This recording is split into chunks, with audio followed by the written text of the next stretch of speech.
ಸ್ಯ ಹಿತಾಹಿತಂ ಮಾನಂ ಚ ತಚ್ಚ ಯತ್ರೋಕ್ತಂ ಆಯುರ್ವೇದ ಸ ಉಚ್ಯತೆ. ಅರ್ಥಾತ್ ಆಯುರ್ವೇದವು ಒಳ್ಳೆಯ, ಕೆಟ್ಟ, ಸಂತೋಷ ಹಾಗೂ ದುಃಖದ ಜೀವನದ ಜ್ಞಾನವನ್ನು ಒದಗಿಸುವ ಒಂದು ವೇದವಾಗಿದೆ. ಆಯುರ್ವೇದವು ಅತ್ಯಂತ ಪುರಾತನವಾದ ಹಾಗೂ ದಾಖಲಿತವಾದ ವೈದ್ಯಕೀಯ ವ್ಯವಸ್ಥೆಗಳಲ್ಲಿ ಒಂದು ಹಾಗೂ ಇಂದಿಗೂ ಸಹ ಆಯುರ್ವೇದವು ಅಷ್ಟೇ ಪ್ರಸ್ತುತವಾಗಿದೆ. ಪುರಾಣ ವೇದಗಳು ಧನ್ವಂತರಿಯನ್ನು ದೇವರುಗಳ ವೈದ್ಯ ಎಂದು ಚಿತ್ರಿಸುತ್ತದೆ. ಭಾರತವು ಇಂದು ಹರ್ ದಿನ್ ಹರ್ ಘರ್ ಆಯುರ್ವೇದ ಎಂಬ ವಿಷಯದ ಅಡಿಯಲ್ಲಿ ಧನ್ವಂತರಿಯ ಜನ್ಮದಿನವನ್ನು ಆಯುರ್ವೇದ ದಿನವೆಂದು ಆಚರಿಸುತ್ತದೆ. ಇದು ಯುವ ಪೀಳಿಗೆಗೆ ಆಯುರ್ವೇದ ಚಿಕಿತ್ಸಾ ತತ್ವಗಳನ್ನು ಪರಿಚಯಿಸುವ ಹಾಗೂ ಅವರಲ್ಲಿ ಜಾಗೃತಿ ಮೂಡಿಸುವ ಗುರಿಯನ್ನು ಹೊಂದಿದೆ. ಈ ದಿನ ಗೋಸ್ವಾಲ್ ಸಂಸ್ಥೆಯು ವಿಶ್ವ ಆಯುರ್ವೇದ ಪರಿಷತ್ತಿನ ಸಹಯೋಗದೊಂದಿಗೆ ಧನ್ವಂತರಿ ಜಯಂತಿ ಅಂದರೆ ರಾಷ್ಟ್ರೀಯ ಆಯುರ್ವೇದ ದಿನದಂದು ಸಮುದ್ರ ಮಂಥನ ಮಹೋತ್ಸವವನ್ನು ಆಚರಿಸುತ್ತಿರುವುದು ನಮಗೆಲ್ಲರಿಗೂ ಹೆಮ್ಮೆಯ ಸಂಗತಿ. ಈ ಕಾರ್ಯಕ್ರಮದ ಮೊದಲನೇ ಭಾಗವಾಗಿ ಗೋಸ್ವಾಲ್ ಕಿರಣ್ ಪ್ರಶಸ್ತಿ ಪ್ರದಾನ ಸಮಾರಂಭ ನಡೆಯಲಿಕ್ಕಿರುವುದು.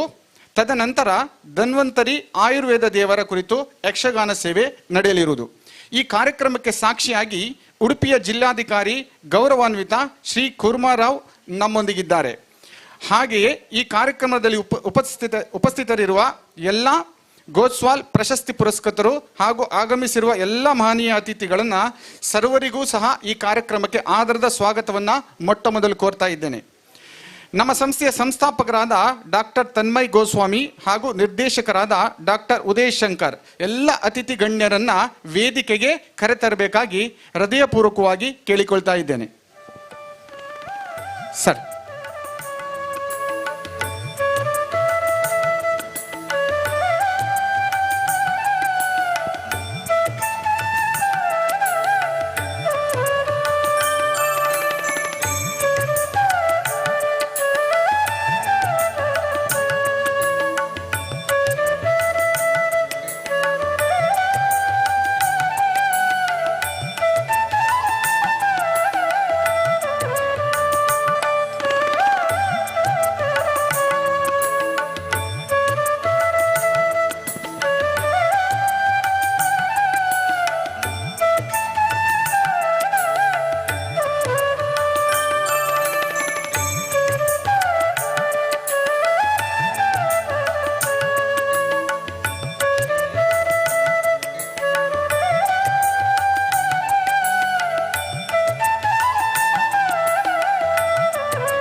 ಧನ್ಯವಾದಗಳು ಎಲ್ಲ ಅತಿಥಿ ಗಣ್ಯರಿಗೆ. ನಮಗೆ ಸಿಗದ ಅಯೋಗ್ಯರಿಗೆ ನಮ್ಮನ್ನು ಕಾಡುವ ಶಕ್ತಿ ಇದ್ದರೆ, ನಮಗೆ ಕಾಣದ ದೇವರಿಗೆ ನಮ್ಮನ್ನು ಕಾಪಾಡುವ ಶಕ್ತಿ ಇದೆ.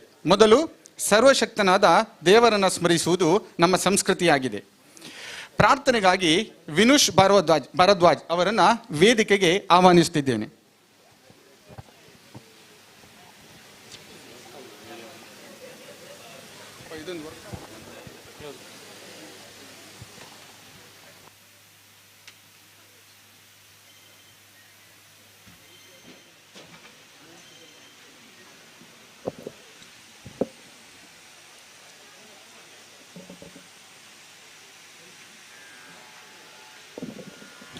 हेलो.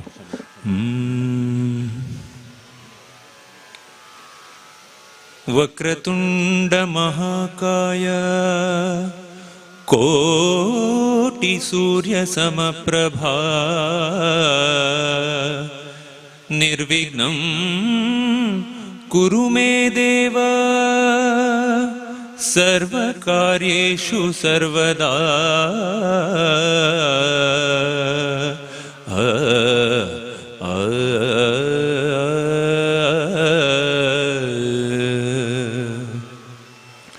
महागणपतिं मनतोऽस्मि मनसा स्मरामि महागणपतिं मनसा स्मरामि महागणपतिं मनसा स्मरामि वसिष्ठवामदेवादिवन्दितमहागणपतिं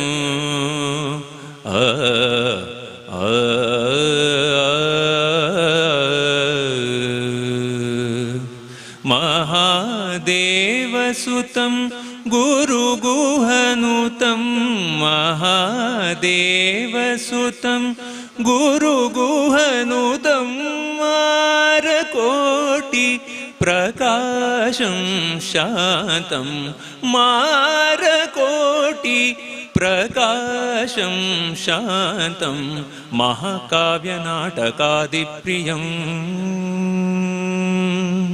महाकाव्यनाटकादिप्रियं मूषिकवाहनमोदकप्रियं महाकाव्यनाटकादिप्रियं मूषिकवाहनमोदकप्रियं महागणपतिं मनसा स्मरामि वसिष्ठवामदेवादिवन्दितमहागणपतिं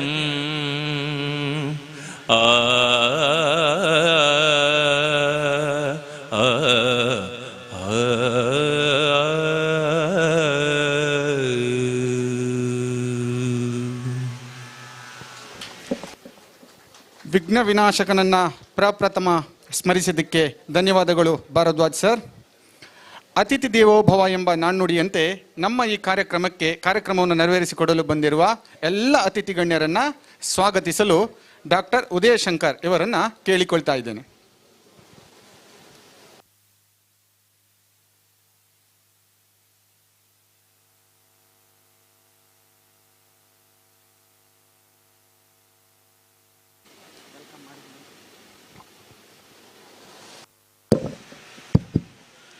ಓಂ ಶ್ರೀ ಧನ್ವಂತರೇ ನಮಃ.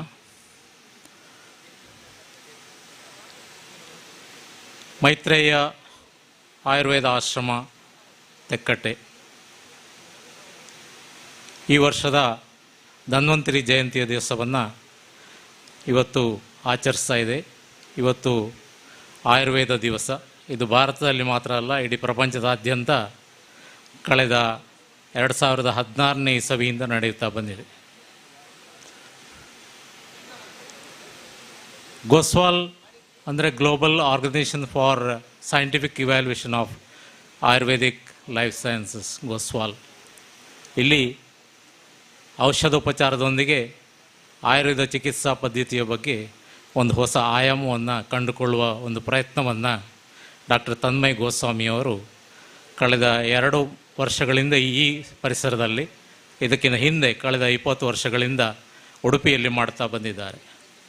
ಮಥುರಾದಲ್ಲಿ ಹುಟ್ಟಿ ಬೆಳೆದ ಡಾಕ್ಟರ್ ತನ್ಮಯ್ ಗೋಸ್ವಾಮಿ ಉಡುಪಿಯಲ್ಲಿ ಅವರ ಕರ್ಮಕ್ಷೇತ್ರವಾಗಿ ಆಯ್ದು ಉಡುಪಿ SDM ಕಾಲೇಜಿಂದ ಪದವಿ ಹಾಗೂ ನಮ್ಮ ಜಾಮ್ನಗರದ ಆಯುರ್ವೇದ ವಿಶ್ವವಿದ್ಯಾಲಯದಿಂದ ಸ್ನಾತಕೋತ್ತರ ಪದವಿಯನ್ನು ಪಡೆದು ಇದನ್ನು ಒಂದು ಕರ್ಮಭೂಮಿಯನ್ನು ಆಧರಿಸಿ ಇಲ್ಲಿ ಸೇವೆ ಸಲ್ಲಿಸಿರುವುದು ನಮ್ಮ ಈ ಭಾಗದ ಜನರ ಸೌಭಾಗ್ಯವೆಂದೇ ಹೇಳಬೇಕು.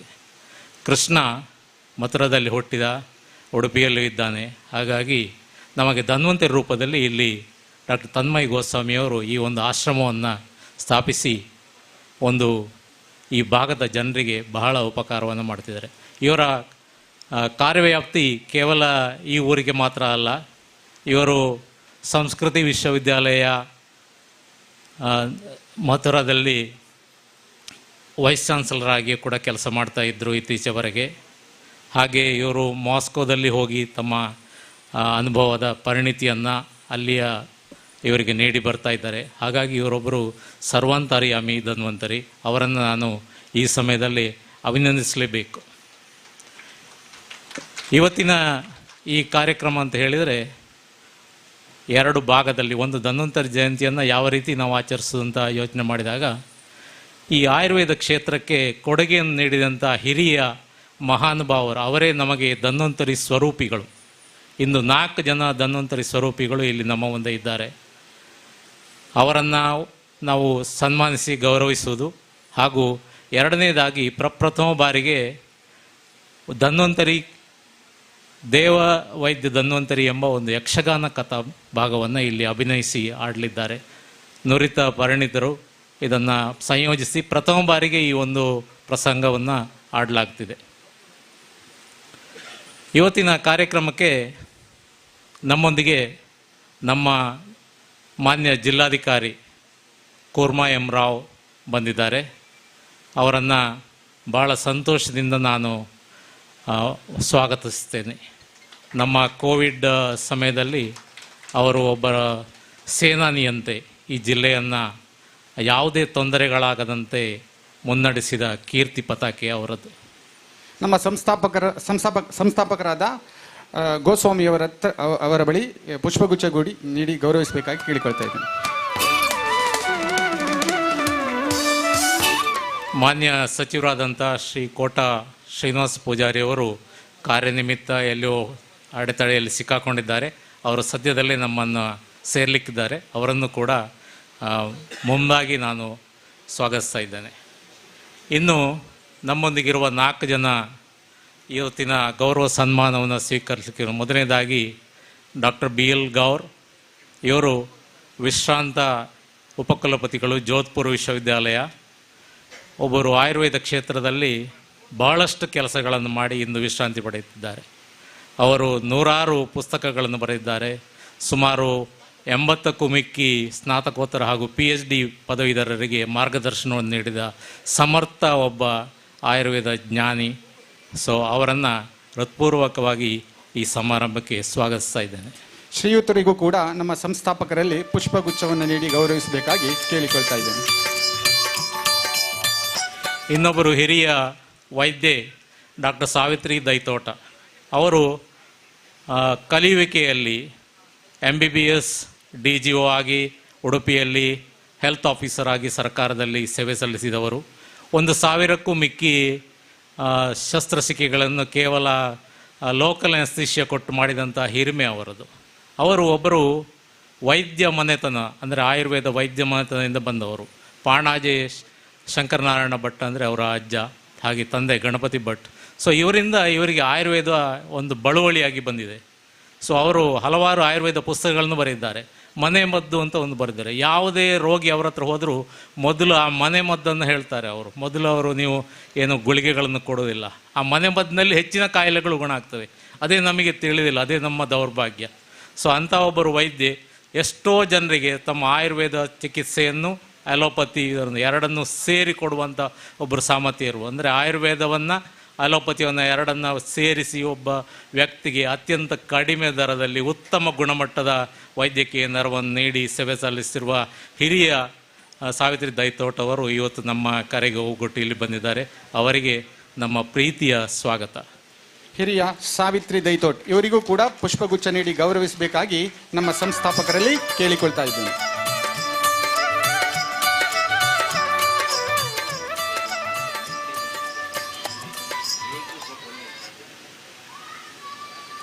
ಇನ್ನೋರ್ವ ಹಿರಿಯ ಸಾಧಕ ಅಂತ ಹೇಳಿದರೆ ನಮ್ಮ ನಾಟಿ ವೈದ್ಯ ಗಂಗಾಧರ ಶೆಟ್ಟಿ ಮುಲ್ಕಿಯವರು. ಇವರು ಬಜಪೆಯ ಸಮೀಪ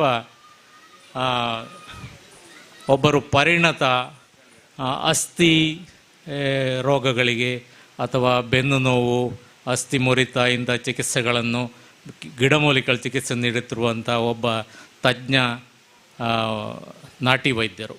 ಇವರು ಲೆಮಿನಾ ಸಂಸ್ಥೆಯಲ್ಲಿ ಒಬ್ಬ ಸ್ಪೋರ್ಟ್ಸ್ಮೆನ್ ಆಗಿ ಕಬಡ್ಡಿ ಹಾಗೂ ಕುಸ್ತಿಯಲ್ಲಿ ಭಾಳ ಪರಿಣತಿಯನ್ನು ಪಡೆದು ರಾಷ್ಟ್ರೀಯ ಮಟ್ಟದಲ್ಲಿ ಕಬಡ್ಡಿಯನ್ನು ಆಡಿದವರು. ಇಲ್ಲಿ ರಾಷ್ಟ್ರೀಯ ಮಟ್ಟದಲ್ಲಿ ಕಬಡ್ಡಿ ಕೋಚಿಂಗ್ನಲ್ಲಿ ಅವರಿಗೆ ಒಬ್ಬರು ಮಹಾರಾಷ್ಟ್ರದ ಗುರುಗಳು ಈ ಚಿಕಿತ್ಸೆಯನ್ನು ಅವರಿಗೆ ಹೇಳಿಕೊಟ್ಟಿರ್ತಾರೆ.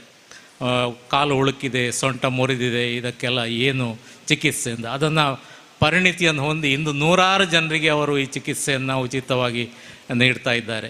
ಸೊ ಅವರನ್ನು ಭಾಳ ಆತ್ಮೀಯವಾಗಿ ನಾನು ಸ್ವಾಗತಿಸ್ತೇನೆ.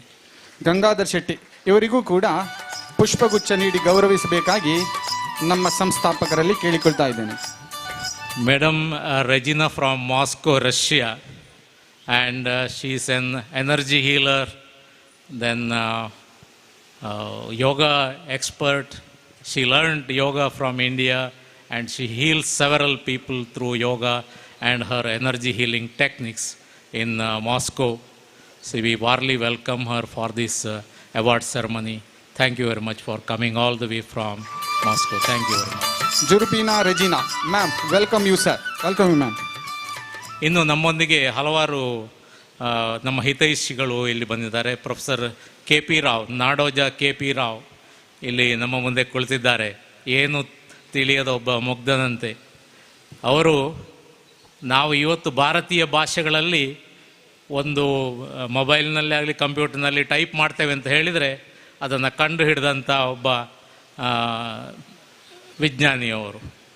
Is professor K P Rao, the inventor of Kannada fonts for the computer, for any other language, for your information. Even at this age, he is a continuous researcher. And we also have Professor Shankar, a world-known magician from Udupi. He has come to witness the honoring of Dr. Savitri Daitota. He is very fond of both of them, each other. And we have Professor Balakrishna Maddodi, and we have our friends and members from the press and electronic media who give wide publicity for these our efforts. And this year's the matter for World Ayurveda Day is Har Din Har Ghar Ayurveda. And with this we can achieve an easier good health with more immune systems for the entire country, which will save a lot of money and give good health to all. So I welcome one and all for this function. Thank you very much. ನಿಮಗೂ ಕೂಡ ಸ್ವಾಗತ sir. ಕತ್ತಲೆಯನ್ನು ಮೀರಿ ಬೆಳಕು ನೀಡುವುದರಿಂದಲೇ ದೀಪಕ್ಕೆ ಬೆಲೆ. ಕಷ್ಟಗಳನ್ನು ಮೀರಿ ಬೆಳೆದು ನಿಂತಾಗಲೇ ಬದುಕಿಗೊಂದು ಬೆಲೆ. ಆರೋಗ್ಯ ಎನ್ನುವುದು ಪ್ರತಿಯೊಬ್ಬ ಜೀವಿಗೂ ತುಂಬ ಮುಖ್ಯ. ಆ ಆರೋಗ್ಯವನ್ನು ವೃದ್ಧಿಸುವ ನಿಟ್ಟಿನಲ್ಲಿ ಆಚರಿಸುವ ಆಯುರ್ವೇದ ದಿನದಂದು ಆಚರಿಸುತ್ತಿರುವ ಈ ಮಹೋತ್ಸವವನ್ನು ದೀಪ ಬೆಳಗುವುದರ ಮೂಲಕ ಪ್ರಾರಂಭಿಸೋಣ. ಎಲ್ಲ ಅತಿಥಿ ಗಣ್ಯರನ್ನು ಹಾಗೂ ನಮ್ಮ ಸಂಸ್ಥಾಪಕರ ಜೊತೆಗೂಡಿ ದೀಪ ಬೆಳಗುವ ಮೂಲಕ ಈ ಕಾರ್ಯಕ್ರಮವನ್ನು ವಿದ್ಯುಕ್ತವಾಗಿ ಪ್ರಾರಂಭಿಸಬೇಕಾಗಿ ಕೇಳಿಕೊಳ್ತಾ ಇದ್ದೀನಿ.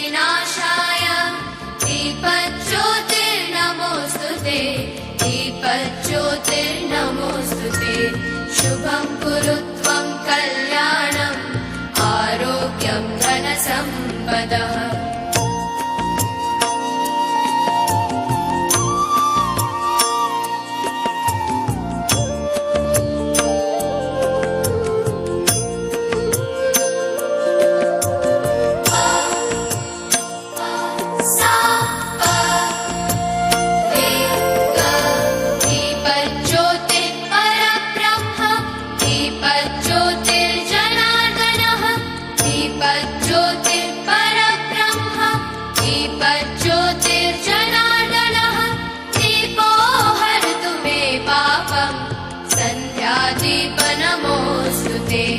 ಶುಭಂ ಕುರುತ್ವಂ ಕಲ್ಯಾಣಂ ಆರೋಗ್ಯಂ ಧನ ಸಂಪದಃ. ಶುಭಂ ಕುರುತ್ವಂ ಕಲ್ಯಾಣಂ ಆರೋಗ್ಯಂ ಧನ ಸಂಪದಃ.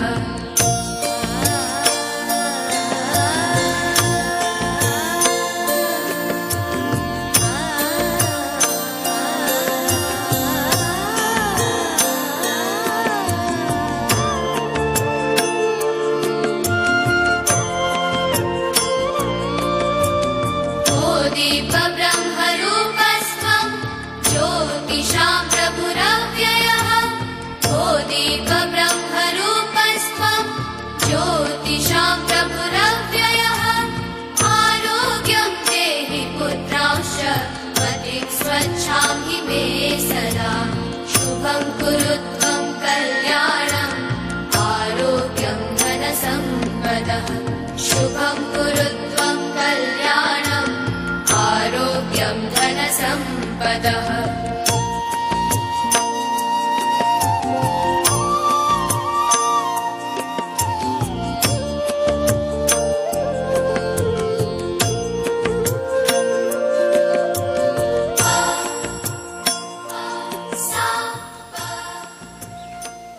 ಸಮುದ್ರ ಮಂಥನ ಮಹೋತ್ಸವ ಕಾರ್ಯಕ್ರಮ ವಿದ್ಯುಕ್ತವಾಗಿ ಚಾಲನೆಗೊಂಡಿದೆ.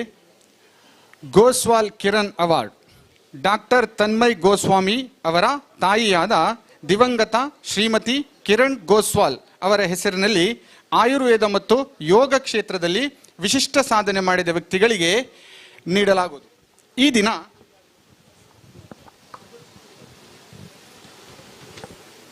ನಮ್ಮಿಂದ ಪ್ರಶಸ್ತಿ ಸ್ವೀಕರಿಸಲಿರುವವರು ಶ್ರೀ ಬನ್ವಾರಿಲಾಲ್ ಗೌರ್, ಪ್ರಬುದ್ಧ ಆಯುರ್ವೇದ ವಿದ್ವಾಂಸ, ಪ್ರಸಿದ್ಧ ವೈದ್ಯ ಹಾಗೂ ಬರಹಗಾರ.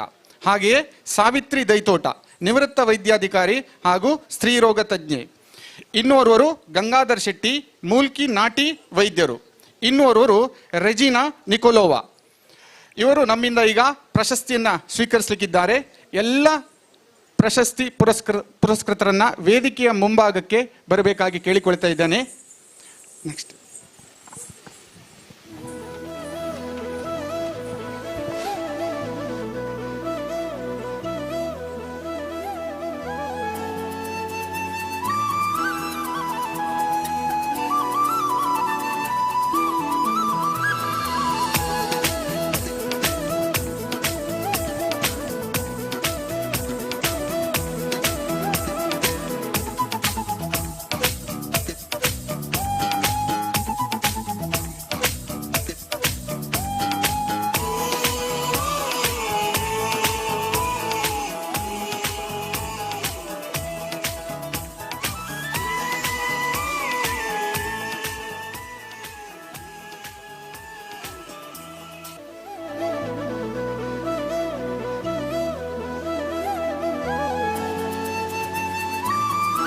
ಸರ್,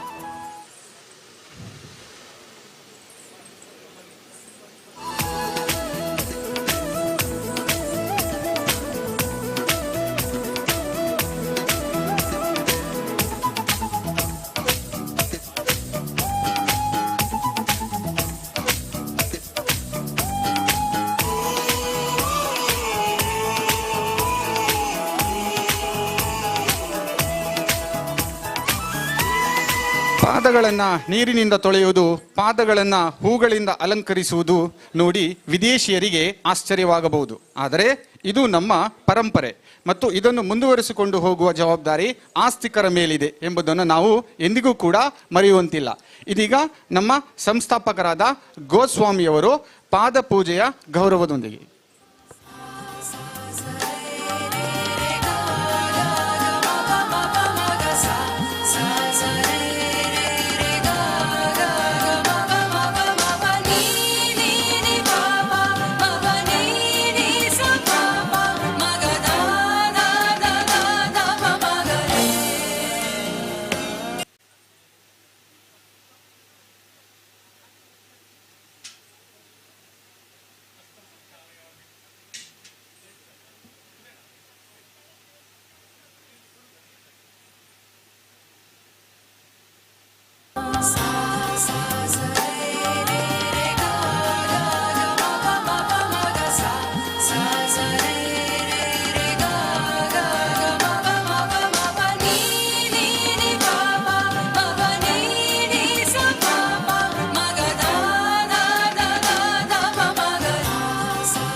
वैभवाभ्याम् समाधिदान व्रतदीक्षिताभ्याम् प्रमादवाङ्घ्रिः स्थिरभक्तिदाभ्याम् नमो नमः श्रीगुरुपादुकाभ्याम्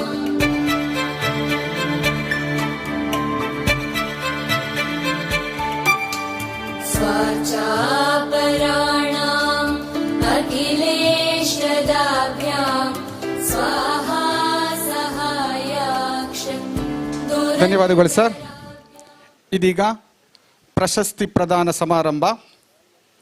ಮೊದಲಿಗೆ ಪ್ರೊಫೆಸರ್ ಬನ್ವಾರಿಲಾಲ್ ಗೌರ್. ಪ್ರಶಸ್ತಿ ನೀಡುವ ಮೊದಲು ಇವರ ಕುರಿತು ಕಿರು ಪರಿಚಯ.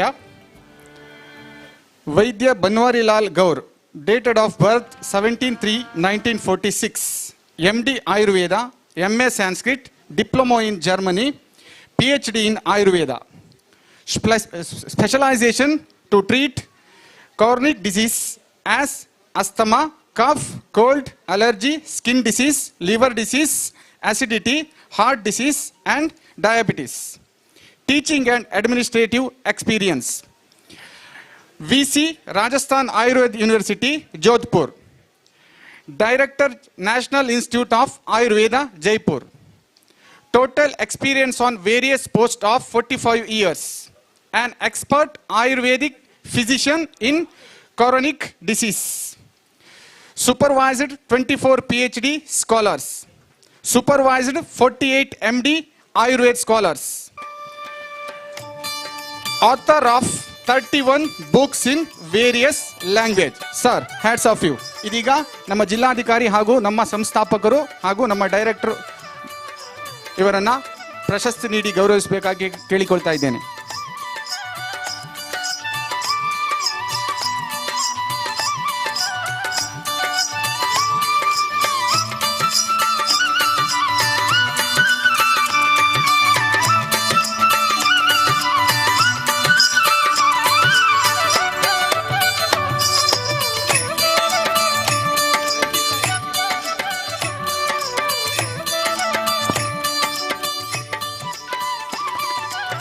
ಇನ್ನೋರ್ವರು ಸನ್ಮಾನ್ಯ ಶ್ರೀಮಾನ್ ಗಂಗಾಧರ್ ಶೆಟ್ಟಿ.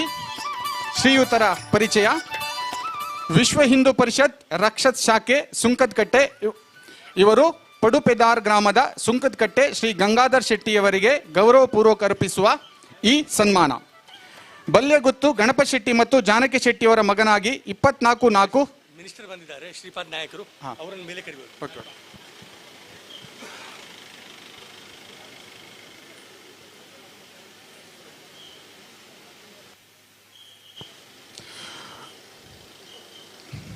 ಗೋವಾ ರಾಜ್ಯದ ಮುಖ್ಯಮಂತ್ರಿಯವರಾದ ಶ್ರೀಪಾದ್ ನಾಯಕ್ ನಮ್ಮೊಂದಿಗಿದ್ದಾರೆ.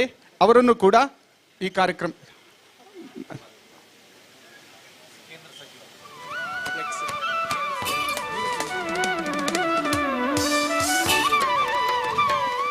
ಕೇಂದ್ರ ಸಚಿವರಾದ ಶ್ರೀಪಾದ್ ನಾಯಕ್ ನಮ್ಮೊಂದಿಗಿದ್ದಾರೆ. ಅವರನ್ನು ಕೂಡ ಈ ಕಾರ್ಯಕ್ರಮಕ್ಕೆ ಆಹ್ವಾನಿಸುತ್ತಿದ್ದೇವೆ.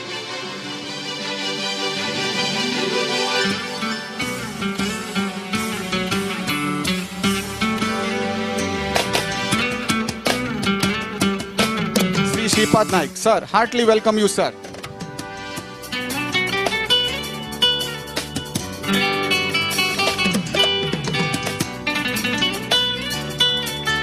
ಗಂಗಾಧರ್ ಶೆಟ್ಟಿ, ಬಲ್ಯಗುತ್ತು ಗಣಪತ್ ಶೆಟ್ಟಿ ಮತ್ತು ಜಾನಕಿ ಶೆಟ್ಟಿಯವರ ಮಗನಾಗಿ 24/4/1952 ಮಾಣಿಯಲ್ಲಿ ಜನಿಸಿದರು. ಪ್ರಾಥಮಿಕ ವಿದ್ಯಾಭ್ಯಾಸವನ್ನ ಮಾಣಿಯಲ್ಲಿ ಪೂರೈಸಿ ಬೈಕಂಪಾಡಿಯ ಲೆಮಿನಾ ಸಸ್ಪೆನ್ಷನ್ ಪ್ರೈವೇಟ್ ಲಿಮಿಟೆಡ್ನಲ್ಲಿ 22 ವರ್ಷ ಉದ್ಯೋಗಿಯಾಗಿ ಕಾರ್ಯನಿರ್ವಹಿಸಿರುತ್ತಾರೆ. ಕಂಪನಿಯಲ್ಲಿ ಉದ್ಯೋಗಿಯಾಗಿರುವಾಗಲೇ ರಾಜ್ಯ ಮಟ್ಟದ ಹಲವಾರು ಕಬಡ್ಡಿ ಪಂದ್ಯಾಟದಲ್ಲಿ ಭಾಗವಹಿಸಿ ಮತ್ತು ಹರಿಯಾಣದಲ್ಲಿ ನಡೆದ ರಾಷ್ಟ್ರೀಯ ಕಬಡ್ಡಿ ಪಂದ್ಯಾಟದಲ್ಲಿ ಭಾಗವಹಿಸಿರುತ್ತಾರೆ. ರಾಜ್ಯ ಮಟ್ಟದಲ್ಲಿ ಲೆಮಿನಾ ತಂಡದ ನಾಯಕನಾಗಿ ಹಲವಾರು ಪ್ರಶಸ್ತಿಗಳನ್ನು ನಮ್ಮ ತಂಡಕ್ಕೆ ಮತ್ತು ಹಲವಾರು ವೈಯಕ್ತಿಕ ಪ್ರಶಸ್ತಿಯನ್ನು ತನ್ನದಾಗಿಸಿರುತ್ತಾರೆ. ಅದಲ್ಲದೆ 18 ವರ್ಷಗಳ ಕಾಲ ಕುಸ್ತಿಪಟುವಾಗಿ ರಾಜ್ಯ ಮಟ್ಟದ ಪಂದ್ಯಾಟದಲ್ಲಿ ಭಾಗವಹಿಸಿರುತ್ತಾರೆ. ತದನಂತರ ಯುನೈಟೆಡ್ ಪ್ರೈವೇಟ್ ಕಂಪನಿಯಲ್ಲಿ ಉದ್ಯೋಗ ನಿರ್ವಹಿಸಿಕೊಂಡು ನಿವೃತ್ತಿ ಹೊಂದಿ ಪ್ರಸ್ತುತ ಸುಂಕದಕಟ್ಟೆಯಲ್ಲಿ ಬಂದು ನೆಲೆಸಿ ಮುಂಚಿನಿಂದಲೂ ನೀಡುತ್ತಾ ಬಂದಿರುವ ಪಕ್ಷಪಾತ, ಸೊಂಟ ನೋವು, ಮಂಡಿ ನೋವು, ಮತ್ತು ಇನ್ನಿತರ ಕಾಯಿಲೆಗೆ ಗಿಡಮೂಲಿಕೆಯ ಚಿಕಿತ್ಸೆಯನ್ನು ನೀಡಿ ಹಲವಾರು ಮಂದಿ ಇವರಿಂದ ಚಿಕಿತ್ಸೆಯನ್ನು ಪಡೆದು ತಮ್ಮ ಕಾಯಿಲೆಗೆ ಪರಿಹಾರವನ್ನು ಕಂಡುಕೊಂಡಿರುತ್ತಾರೆ ಎಂದು ತಿಳಿಸಲು ಸಂತೋಷ ಪಡುತ್ತಿದ್ದೇನೆ. ಸುಂಕದಕಟ್ಟೆ ಹಾಗೂ ಪಡೆಪದಾರು ಆಸುಪಾಸಿನ ಹಲವಾರು ಮಂದಿಗೆ ಉಚಿತವಾಗಿ ಚಿಕಿತ್ಸೆಗಳನ್ನು ನೀಡಿ ಗುಣಮುಖರನ್ನಾಗಿಸಿದ್ದೀರಿ. ಸಾಮಾಜಿಕ, ಸಾಂಸ್ಕೃತಿಕ ಹಾಗೂ ಧಾರ್ಮಿಕ ಮತ್ತು ನಾಡ ಭಾಷೆಯಾದ ತುಳು ಭಾಷೆಯಲ್ಲಿ ಕೂಡ ನೀವು ವಿಶೇಷ ಅನುಭವವನ್ನು ಹೊಂದಿದ್ದೀರಿ. ಎಲ್ಲ ಕಾರ್ಯಕ್ರಮಗಳಲ್ಲಿ ಸಕ್ರಿಯವಾಗಿ ತಮಗೆ ಭಗವಂತನು ಆರೋಗ್ಯ ಹಾಗೂ ದೀರ್ಘ ಆಯುಷನ್ನು ಕರುಣಿಸಿ ಸುಖ ಸಂತೋಷದ ಜೀವನವನ್ನು ಕರುಣಿಸಲಿ ಎಂದು ಹಾರೈಸುತ್ತೇವೆ. ನಿಮ್ಮ ಸಾಮಾಜಿಕ ಕಳಕಳಿ ಯುವ ಪೀಳಿಗೆಗೆ ಆದರ್ಶವಾಗಿರಲಿ ಸರ್. ಇನ್ನೋರ್ವ ಪ್ರಶಸ್ತಿ ಪುರಸ್ಕರ್ತರು ಸಾವಿತ್ರಿ ದೈತೋಟ. ಇವರ ಕಿರುಪರಿಚಯ. ಡಾಕ್ಟರ್ ಸಾವಿತ್ರಿಯವರು ಜನಿಸಿದ್ದು 1937 ದಕ್ಷಿಣ ಕನ್ನಡದ ಪಾಣಾಜಿ ಗ್ರಾಮದ ದೈತೋಟದಲ್ಲಿ. ವೈದ್ಯರಾದ ದಿವಂಗತ ಪಂಡಿತ ಶಂಕರನಾರಾಯಣ ಭಟ್ ಹಾಗೂ ಶ್ರೀಮತಿ ವೆಂಕಟೇಶ್ವರಿ ಇವರ ತಂದೆ ತಾಯಿ. ಪಡ್ರೆ ಶಾಲೆಯಲ್ಲಿ ಪ್ರಾಥಮಿಕ ಶಿಕ್ಷಣ ಪೂರೈಸಿದ ನಂತರ ಇವರು ಮನೆಯಲ್ಲೇ ಓದಿ ಮೆಟ್ರಿಕ್ಯುಲೇಷನ್ ಮುಗಿಸಿದರು. ಮೈಸೂರಿನ ಸರ್ಕಾರಿ ವೈದ್ಯಕೀಯ ಕಾಲೇಜಿನಿಂದ MBBS ಪದವಿ, ಸ್ತ್ರೀರೋಗ ಹಾಗೂ ಪ್ರಸೂತಿ ಶಾಸ್ತ್ರದಲ್ಲಿ ಸ್ನಾತಕೋತ್ತರ ಡಿಪ್ಲೊಮೊವನ್ನು ಪಡೆದಿದ್ದಾರೆ. ವೃತ್ತಿಯಿಂದ ಪ್ರಧಾನವಾಗಿ ಅಲೋಪತಿ ವೈದ್ಯರಾಗಿದ್ದರೂ ಮನೆತನದ ಹಿನ್ನೆಲೆಯಿಂದ ಬಂದ ಆಯುರ್ವೇದ ಪದ್ಧತಿಯ ಗಾಢವಾದ ತಿಳುವಳಿಕೆಯೂ ಬೆನ್ನಿಗಿದೆ.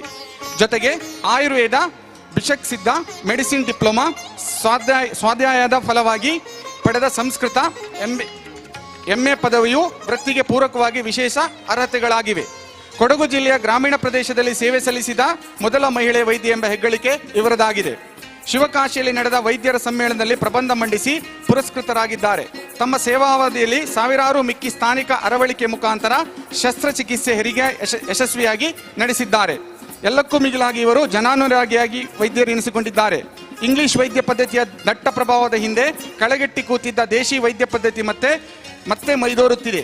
ನಮ್ಮ ಆಸುಪಾಸಿನಲ್ಲಿ ಇವರ ಅಮೂಲ್ಯ ಗಿಡಮೂಲಿಕೆಗಳು ಹಾಗೂ ಸಾಂಪ್ರದಾಯಿಕ ಆಹಾರ ಪದ್ಧತಿಗಳ ಮಹತ್ವದ ಬಗ್ಗೆ ಹೊಸ ಪ್ರಜ್ಞೆ ಮೂಡುತ್ತಿದೆ.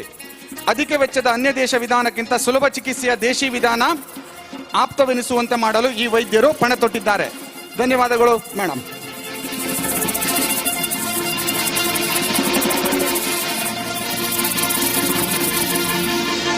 ಹಾಗೆ ಇನ್ನೋರ್ವರು ರೆಜಿನಾ ನಿಕೋಲೋವ್ನಾ. ಇವರು energy healer, motivation speaker, yoga therapist from Moscow, Russia.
ಸಚಿವರನ್ನ ಪುಷ್ಪಗುಚ್ಛ ನೀಡಿ ಮತ್ತೊಮ್ಮೆ ಸ್ವಾಗತಿಸಬೇಕಾಗಿ ನಮ್ಮ ಸಂಸ್ಥಾಪಕರಲ್ಲಿ ಕೇಳಿಕೊಳ್ತಾ ಇದ್ದೇನೆ.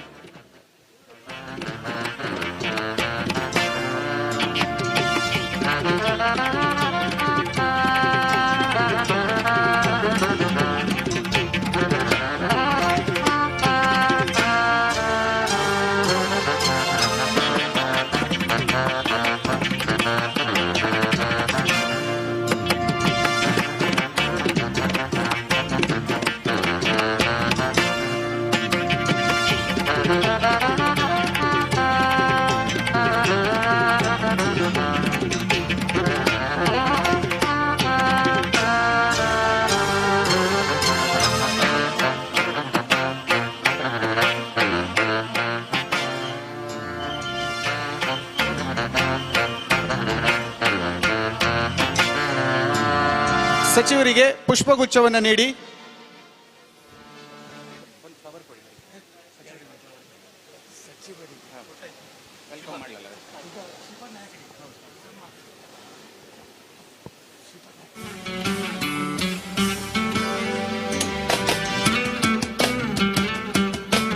ಈಗ ಸಚಿವರಾದ ಶ್ರೀಪಾದ್ ನಾಯಕರು ಕೂಡ ನಮ್ಮಿಂದ ಸನ್ಮಾನಗೊಳ್ಳಲಿಕ್ಕಿದ್ದಾರೆ. Sir, we request you to come on stage.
Thank you sir. ಮುಂದಿನ ಕಾರ್ಯಕ್ರಮ ಪ್ರಶಸ್ತಿ ಪುರಸ್ಕೃತರಲ್ಲಿ ಈ ಕಾರ್ಯಕ್ರಮದ ಬಗ್ಗೆ ತಮ್ಮ ಅನಿಸಿಕೆಯನ್ನು ಹಂಚಿಕೊಳ್ಳಲು ಕೇಳಿಕೊಳ್ತಿದ್ದೇನೆ.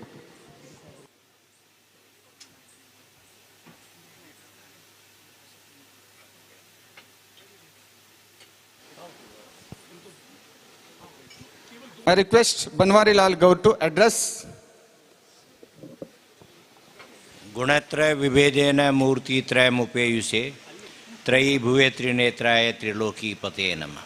परम सम्माननीय श्रीपाद नायक जी एवं अन्य मंच पर विराजे हुए तथा सामने बैठे हुए सभी विद्वद्गण, ये अत्यंत प्रसन्नता की बात है कि श्रेष्ठ आयुर्वेद की चिकित्सा की दृष्टि से मैत्रेय आश्रम जो कार्य कर रहा है, उस प्रक्रिया में इन्होंने विद्वानों को सम्मान करने की भी जो परंपरा का प्रारंभ किया है, ये उत्कृष्ट कार्य है. उससे श्रेष्ठतम विद्वानों को तथा अन्य लोगों को भी प्रेरणा मिलेगी.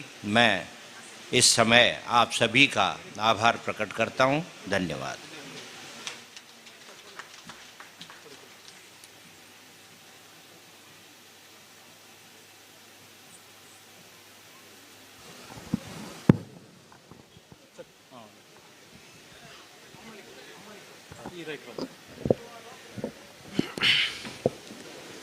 ಮುಂಚಿತವಾಗಿ ಮಹಾಗಣಪತಿಯನ್ನು ಮನಸಾರೆ ಸ್ಮರಿಸಿ ಅಂಚನೆ ಹಾಗೆ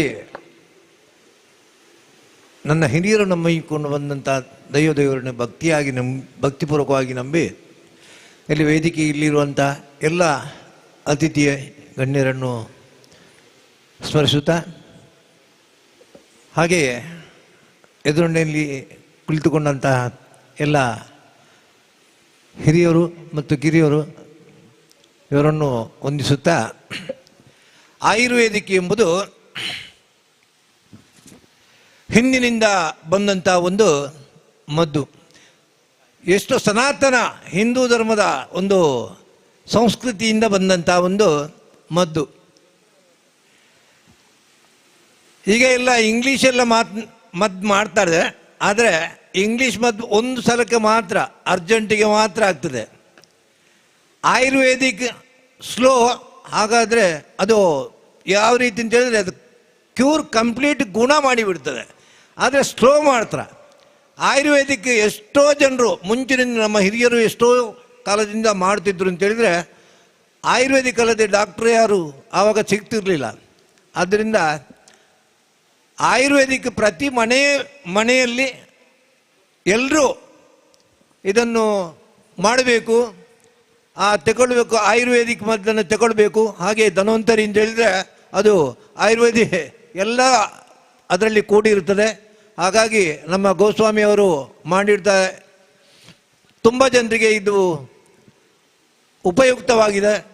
ಉಪಯುಕ್ತವಾಗುತ್ತದೆ. ಇನ್ನು ಮುಂದೆಯೂ ಎಲ್ಲರೂ ಆಯುರ್ವೇದಿಕನ್ನು ಉಪಯೋಗಿಸಬೇಕು. ಈಗ ಲಾಸ್ಟ್ ಟೈಮ್ ಒಂದು ಕಾಯಿಲೆ ಬಂತು. ಕೊರೋನಾ ಕಾಯಿಲೆ ಬರುವಾಗ ಎಲ್ಲರೂ ಆಯುರ್ವೇದಿಕ್ಕಿಗೆ ಒಬ್ಬರು ನಮ್ಮ ಪುತ್ತೂರಿನವರು ಮದ್ದು ಕೊಡ್ತೇನೆ ಆಯುರ್ವೇದಿಕ್ನಲ್ಲಿ ಹೇಳಿದರು. ಗೌರ್ಮೆಂಟ್ ಅದಕ್ಕೆ ಬಿಡಲಿಲ್ಲ. ಏನು ಆಯುರ್ವೇದಿಕ್ ಇಂಗ್ಲೀಷ್ನಲ್ಲಿ ಜಾಸ್ತಿ ಇದಾಗ್ತದಲ್ಲ, ಅದಕ್ಕೆ ಆಯುರ್ವೇದಿಕ್ ನಿಜವಾಗ್ಲೂ ಮದ್ದು ಆಯುರ್ವೇದಿಕ್ ಉಂಟು. ಯಾವುದಕ್ಕೂ ಯಾವ ಕಾಯಿಲೆಗೂ ಕೂಡ ಆಯುರ್ವೇದಿಕ್ ಮದ್ದು ಆಗ್ತದೆ. ಆದರೆ ಸ್ಲೋ ಆಗ್ತದೆ, ಆದರೆ ಪೂರ್ಣ ಮುಖವಾಗಿ ಗುಣ ಆಗ್ತದೆ. ಇದನ್ನು ನಂಬಬೇಕು ನಾವು. ನಂಬಿಕೆ ಇಲ್ಲದಿದ್ದರೆ ಯಾವ ಮದ್ದು ಮಾಡಿದರೂ ಕೂಡ ಆಗೋದಿಲ್ಲ. ಆದ್ದರಿಂದ ಎಲ್ಲರೂ ಆಯುರ್ವೇದಿಕ್ ಮದ್ದು ಮಾಡಬೇಕು ಅಂತ ಕೇಳಿಕೊಂಡು ನನಗೆ 2 ಮಾತನ್ನು ನಾನು ಮುಗಿಸ್ತೇನೆ. ಜೈ ಹಿಂದ್. ಧನ್ಯವಾದಗಳು ಸರ್. ಇದೀಗ ಸಾವಿತ್ರಿ ದೈತೋಟ, ನಿವೃತ್ತ ವೈದ್ಯಾಧಿಕಾರಿ, ಇವರು ನಮ್ಮನ್ನು ಉದ್ದೇಶಿಸಿ 1-2 ಮಾತನಾಡಬೇಕಾಗಿ ಕೇಳಿಕೊಳ್ತಾ ಇದ್ದೇನೆ. ವೇದಿಕೆಯಲ್ಲಿರುವ ಗಣ್ಯರೇ, ಸಂಸ್ಥೆಯ ಪದಾಧಿಕಾರಿಗಳೇ, ನನ್ನೆಲ್ಲ ಬಂಧು ಭಗಿನಿಯರೇ, ನಾನು ಯಾರೊಬ್ಬ ಕವಿ ಹೇಳಿದ್ದು ನೀವು ಕೇಳಿರ್ಬೋದು, ನೀವು ಕೇಳಲಿ ಎಂದು ನಾನು ಹಾಡುವುದಿಲ್ಲ, ಹಾಡುವುದು ಅನಿವಾರ್ಯ ಕರ್ಮ ನನಗೆ. ಹಾಗೆ ನನಗೆ ಸಹ ಪ್ರತಿ ಸಂದರ್ಭದಲ್ಲಿಯೂ ಅವಶ್ಯಕತೆಯೇ ಮುಖ್ಯ ಉಪಾಧ್ಯಾಯ ಅಂತ ಹೇಳುವ ದೃಷ್ಟಿಯಿಂದ ಬದುಕಿ ಬಂದವಳು ನಾನು. ಅಗತ್ಯ ಬಿದ್ದದ್ದನ್ನು ಉಪಯೋಗಿಸಲಿಕ್ಕೆ ನನ್ನ ಹಿರಿಯರು ಕಲಿಸಿದ್ದಾರೆ, ನನ್ನ ಕಾಲೇಜು ಕಲಿಸಿದೆ. ಆ ಪ್ರಕಾರ ನಾನು ಮಾಡುತ್ತಾ ಇದ್ದೇನೆ. ನಾನು 1-2 ಉದಾಹರಣೆಗಳನ್ನು ನಿಮಗೆ ಕೊಡ್ಬೋದು. ಏನಂದರೆ, ನಾನು ಕಲೀಲಿಕ್ಕೆ ಹೋಗುವಾಗ ನನ್ನ ತಂದೆಯವರು ಹೇಳಿದರು, ನೀವೆಲ್ಲ ಕಲ್ತು ಪೇಟೆಯಲ್ಲಿ ಹೋಗಿ ಕೂತ್ಕೊಳ್ಳೋದಲ್ವ, ಯಾಕೆ ಕಲಿಯುವುದು ಅಂತ. ಆಗ ನಾನು ಹೇಳಿದ್ದೇನೆ, ಅಪ್ಪ, ಸರ್ಕಾರ ಎಲ್ಲಿ ಹಾಕಿದರೆ ಅಲ್ಲಿ ಹೋಗಿ ನಾನು ಕೆಲಸ ಮಾಡದಿದ್ದರೆ ನೀವು ಕೇಳಿ ಅಂತ.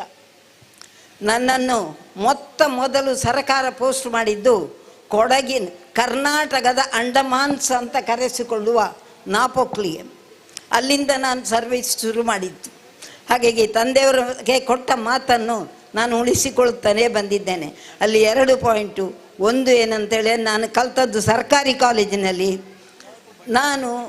ನನ್ನ ಸೇವೆ ಸಾರ್ವಜನಿಕರಿಗೆ, ಸಾಮಾನ್ಯ ಜನತೆಗೆ ಸಿಗಬೇಕು ಅಂತ ಹೇಳುವುದು ನನ್ನ ಉದ್ದೇಶ ಆಗಿತ್ತು.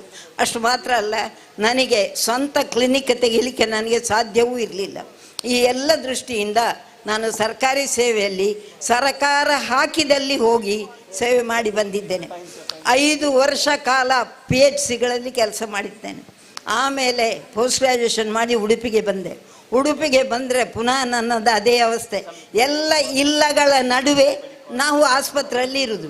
ಆಸ್ಪತ್ರೆಯಲ್ಲಿ ಏನುಂಟು? ಡಾಕ್ಟ್ರ್ ಇದ್ದಾರೆ, ಔಷಧಿ ಇಲ್ಲ, ಜನ ಇಲ್ಲ. ಮೈಸೂರಿಂದ ಹೊರಡುವಾಗ ನನಗೆ ಹೇಳಿದರು, ಉಡುಪಿ ಆಸ್ಪತ್ರೆಯಲ್ಲಿ ನೊಣ ಹೊಡಿಬೋದು, ಬೇರೆ ಏನು ಕೆಲಸ ಇರುವುದಿಲ್ಲ ಅಂತ. ನಾನು ಬಂದ ಕೂಡಲೇ ಹಾಗೆ ಹೌದು ಅಂದ್ಕೊಂಡಿದ್ದೆ. 6 ಪೇಷಂಟ್ಸು, ಅದು ಟ್ಯೂಬೆಕ್ಟಮಿಯವರಿದ್ದರು. ಆದರೆ 1.5 ತಿಂಗಳಿನಲ್ಲಿ ನೊಣ ಹೊಡೆಯುವ ಆಸ್ಪತ್ರೆಯಲ್ಲಿ ನೊಣಕ್ಕೂ ಜಾಗ ಇಲ್ಲದಷ್ಟು ಫುಲ್ ಆಯಿತು. ಆವತ್ತಿನಿಂದ ತ್ರಾಸಿಯಿಂದ ಪಡುಬಿದ್ರಿವರೆಗೆ, ಶೃಂಗೇರಿಯಿಂದ ಸಮುದ್ರದವರೆಗೆ ನನ್ನ ಪೇಷಂಟ್ಸು ವಿಸ್ತರಿಸಿದರು. ತ್ರಾಸಿಯದ್ದು ಒಂದೇ ಒಂದು ಉದಾಹರಣೆ ನಿಮಗೆ ಹೇಳ್ತೇನೆ. ತ್ರಾಸಿಯಿಂದ ಒಂದು ಪೇಷಂಟು ಕೈ ಬರ್ತಾ ಉಂಟು ಅಂತ ನಮಗೆ ಕಳಿಸಿದರು.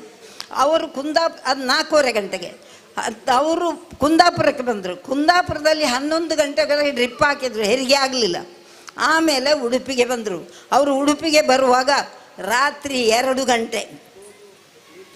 ಮಗುವಿನ ಕೈ ಹೊರಗೆ ಬಂದು ಕಪ್ಪಾಗಿದೆ. ಮಗು ಬದುಕಿ ಇರ್ತದೆ ಅಂತ ನಮಗೆ ಕನಸಿನಲ್ಲೂ ಯೋಚನೆ ಇರಲಿಲ್ಲ. ಕಡೆಗೆ ಸಿಸೇರಿಯನ್ ಮಾಡಿದೆ. ಅದು ಲೋಕಲ್ ಅನಸ್ತೇಶದಲ್ಲಿ ಮಾಡಿದೆ, ತೆಗಿಲಿಕ್ಕೆ ಬರಲಿಲ್ಲ.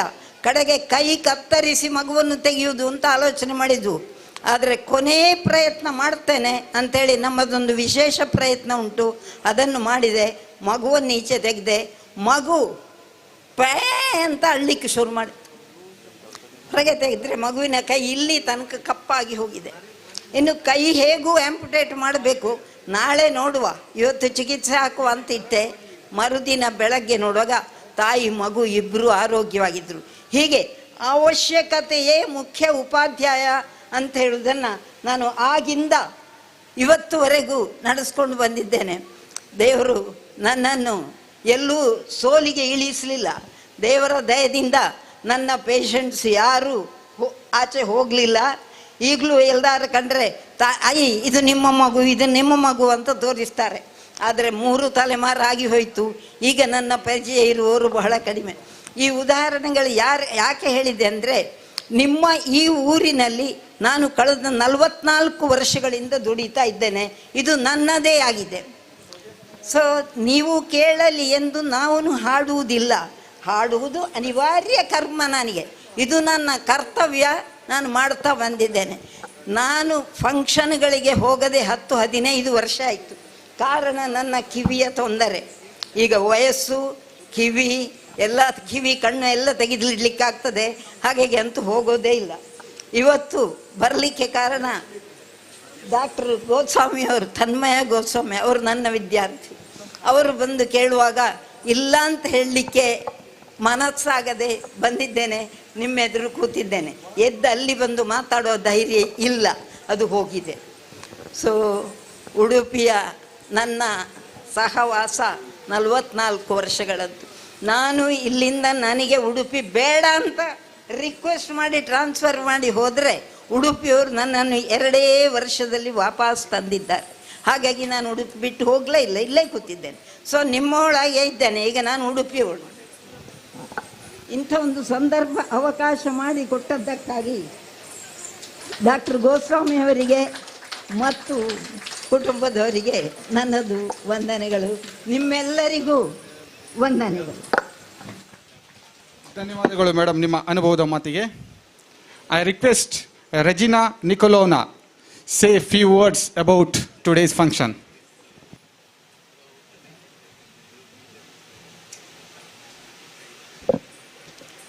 Good evening. Nice to see you, everybody here. Ayurveda, it's a lifestyle, and this lifestyle is very popular in Russia now too. And I'm very glad to be here and work with Dr. Tanmay for 10 years and get all knowledge from him and to use this knowledge in my work with my clients. So I want to say thankful for my doctor, for my guru, for his knowledge. And I'm very happy to use Ayurveda in my life. Thank you. Thank you, madam. ಇದೀಗ ನಮ್ಮ ಕಾರ್ಯಕ್ರಮದ ಮುಖ್ಯ ಅತಿಥಿ ಹಾಗೂ ಉದ್ಘಾಟಕರಾದ ನಮ್ಮ ಜಿಲ್ಲಾಧಿಕಾರಿ Kurmarao sir ಇವರಲ್ಲಿ ನಮ್ಮನ್ನುದ್ದೇಶಿಸಿ ಒಂದೆರಡು ಮಾತನಾಡಬೇಕಾಗಿ ಕೇಳಿಕೊಳ್ತಾ ಇದ್ದೇನೆ.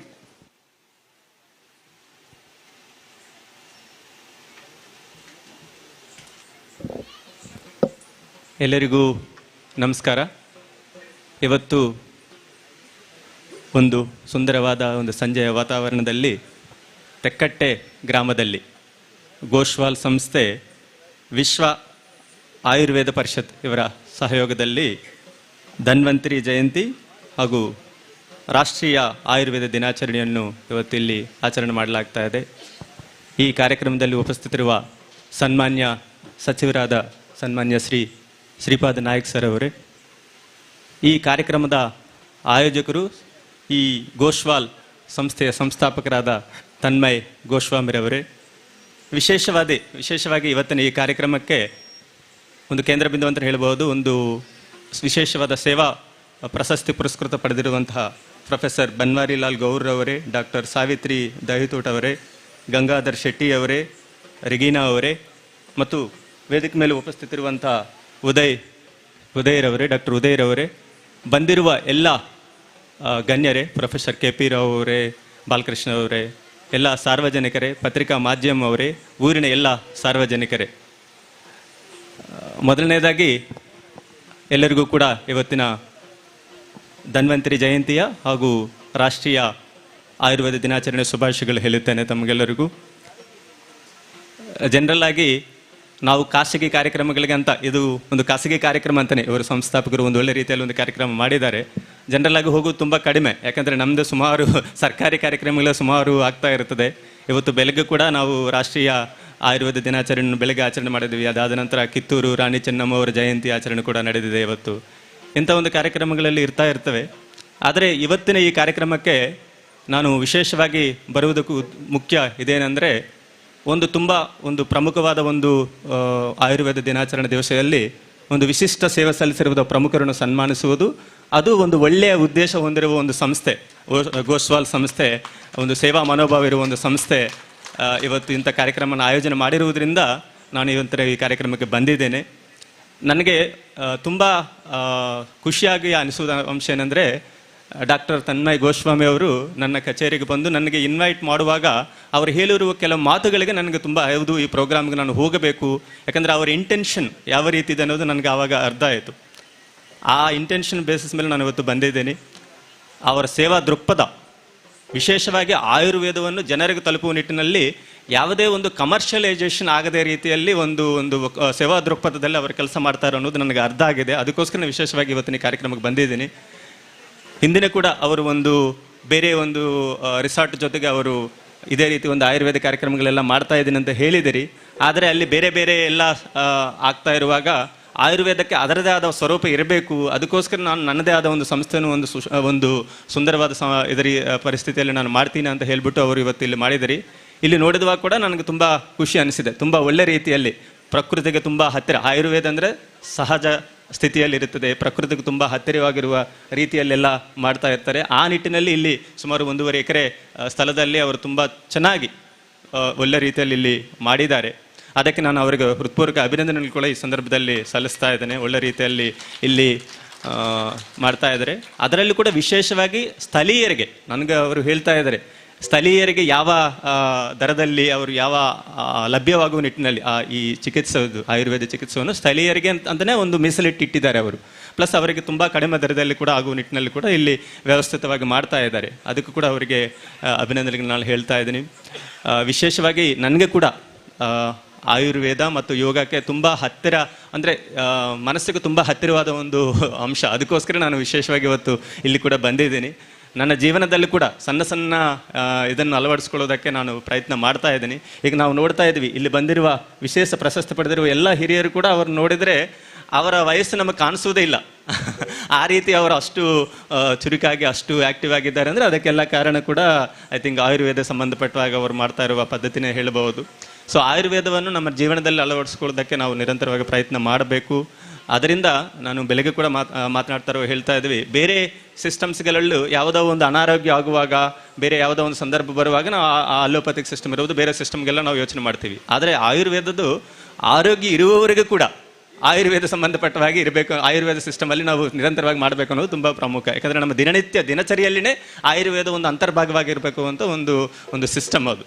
ಸೊ ಆ ನಿಟ್ಟಿನಲ್ಲಿ ಆಯುರ್ವೇದವನ್ನು ನಾವೆಲ್ಲನೂ ಕೂಡ ಪ್ರೋತ್ಸಾಹಿಸೋಣ. ವಿಶೇಷವಾಗಿ ಅದರ ಸಿಸ್ಟಮ್ ಫಾಲೋ ಅಪ್ ಮಾಡೋದು ನಮಗೇ ಖುಷಿ ಅನಿಸ್ತದೆ, ನಮಗೆ ತುಂಬ ಬೆನಿಫಿಟ್ ಆಗ್ತಾ ಇರ್ತದೆ. ಬೆಳಗ್ಗೆ ಕೂಡ ಯಾರೋ ಒಬ್ಬರು ಒಂದು ಪ್ರಶ್ನೆ ಕೇಳ್ತಾ ಇದ್ದಾರೆ, ಅಂದರೆ ಒಂದು ಜನರಲ್ ಮಾತು ಹೇಳ್ತಾ ಇದ್ದಾರೆ, ಆಯುರ್ವೇದದಲ್ಲಿ ಸೈಡ್ ಎಫೆಕ್ಟ್ಸ್ ಇರುವುದಿಲ್ಲ, ಅದು ಕರೆಕ್ಟು. ಅಂದರೆ ತುಂಬ ಲೈಟರ್ ವೇನಲ್ಲಿ ಅವರು ಮಾತಾಡಿದ್ದಾರೆ. ಆಯುರ್ವೇದದಲ್ಲಿ ಸೈಡ್ ಎಫೆಕ್ಟ್ಸ್ ಇರುವುದಿಲ್ಲ, ಆದರೆ ಎಫೆಕ್ಟ್ಸ್ ಏನಾದರೂ ಉಂಟಾ ಅನ್ನೋದು ಕೂಡ ಅವರು ಕೇಳಿದ್ದಾರೆ ಅಂತ ಜನರಲಾಗಿ. ಅಂದರೆ ಎಫೆಕ್ಟ್ಸ್ ಏನೋ ಉಂಟಾ ಅನ್ನೋದು ಜನರಲ್ ಆಗಿ ಪಬ್ಲಿಕ್ ಸುಮಾರು ಜನರು ಕೇಳ್ತಾ ಇರ್ತಾರೆ. ಆದರೆ ಏನೇನು ಎಫೆಕ್ಟ್ಸ್ ಇದೆ, ಏನೇನು ಉಪಯೋಗ ಇದೆ ಅನ್ನೋದು ಇಂಥ ಒಂದು ಸಂಸ್ಥೆಗಳಿಂದನೇ ಮಾತ್ರ ಅದನ್ನು ಅವರ ಜನರಿಗೆ ತೋರಿಸೋಕ್ಕೆ ಸಾಧ್ಯ ಆಗುತ್ತದೆ. ಆ ನಿಟ್ಟಿನಲ್ಲಿ ಇಂಥ ಒಂದು ಸಂಸ್ಥೆಗಳು ಜನರಿಗೆ ಆಯುರ್ವೇದ ಒಂದು ಎಫೆಕ್ಟ್ಸ್ ಏನಿದೆ, ಆಯುರ್ವೇದ ಒಂದು ಉಪಯೋಗಗಳೇನಿದೆ, ಆಯುರ್ವೇದ ನಮ್ಮ ಜೀವನದಲ್ಲಿ ಅಳವಡಿಸ್ಕೊಂಡಿದ್ರೆ ನಮ್ಮದು ಹೇಗೆ ದೀರ್ಘಾಯುಷ್ಮಾನ್ ಭಾವ ಅಂತ ನಾವು ಹೇಳ್ತಾ ಇರ್ತೀವಿ, ಹೇಗೆ ದೀರ್ಘಾಯುಷ್ಮಾನ್ ಭಾವ ಒಂದು ಒಳ್ಳೆಯ ಆರೋಗ್ಯ ರೀತಿಯಲ್ಲಿ ಇರೋಕ್ಕೆ ಸಾಧ್ಯ ಆಗುತ್ತೆ ಅನ್ನೋದಕ್ಕೆ ಆಯುರ್ವೇದದಿಂದನೇ ಸಾಧ್ಯ ಆಗುತ್ತದೆ. ಆ ನಿಟ್ಟಿನಲ್ಲಿ ಇಂಥ ಒಂದು ಸಂಸ್ಥೆಗಳು ಇದನ್ನು ಜನರಿಗೆ ತುಂಬ ಹತ್ತಿರ ಆಗುವ ನಿಟ್ಟಿನಲ್ಲಿ, ದಿನನಿತ್ಯದ ಜೀವನದಲ್ಲಿ ಅದನ್ನು ಅಳವಡಿಸ್ಕೊಳ್ಳುವ ನಿಟ್ಟಿನಲ್ಲಿ ತುಂಬ ಸಹಕಾರ ಆಗುತ್ತೆ ಅಂತ ಹೇಳುತ್ತಾ, ಇವರು ಮಾಡ್ತಾ ಇರುವ ಕೃಷಿ ಇನ್ನೂ ಹೆಚ್ಚಿನ ಮಟ್ಟದಲ್ಲಿ ಬೆಳೆಯಲಿ, ತುಂಬ ಮುಂದಿನ ದಿವಸಗಳಲ್ಲಿ ಒಳ್ಳೆ ರೀತಿಯಲ್ಲಿ ಇನ್ನೂ ಹೆಚ್ಚಿನ ರೀತಿಯಲ್ಲಿ ಸಾಧನೆ ಆಗಲಿ ಅಂತ, ಯಶಸ್ವಿ ಆಗಲಿ ಅಂತ ನಾನು ಶುಭ ಹಾರೈಸುತ್ತಾ, ಬಂದಿರುವ ತಮಗೆಲ್ಲರಿಗೂ ವಂದಿಸುತ್ತಾ ನನ್ನ ಮಾತುಗಳು ಮುಗಿಸ್ತಾ ಇದ್ದೀನಿ. ಧನ್ಯವಾದಗಳು. ಜೈ Hind. Thank you, sir, for your valuable words. Lastly, I request Honorable Minister to address the gatherers.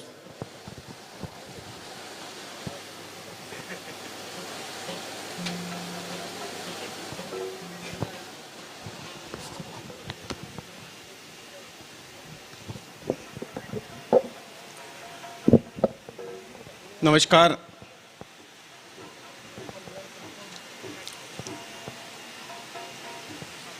मंच पर बैठे हुए सभी मान्यवर, professor Banwarilal Gaur ji, Ayurveda scholar, renowned physician and writer, Savitri दायतोटा जी, मेडिकल ऑफिसर, श्री गंगाधर शेट्टी जी, वैद्य, और जुरुबिना रिजिना जी,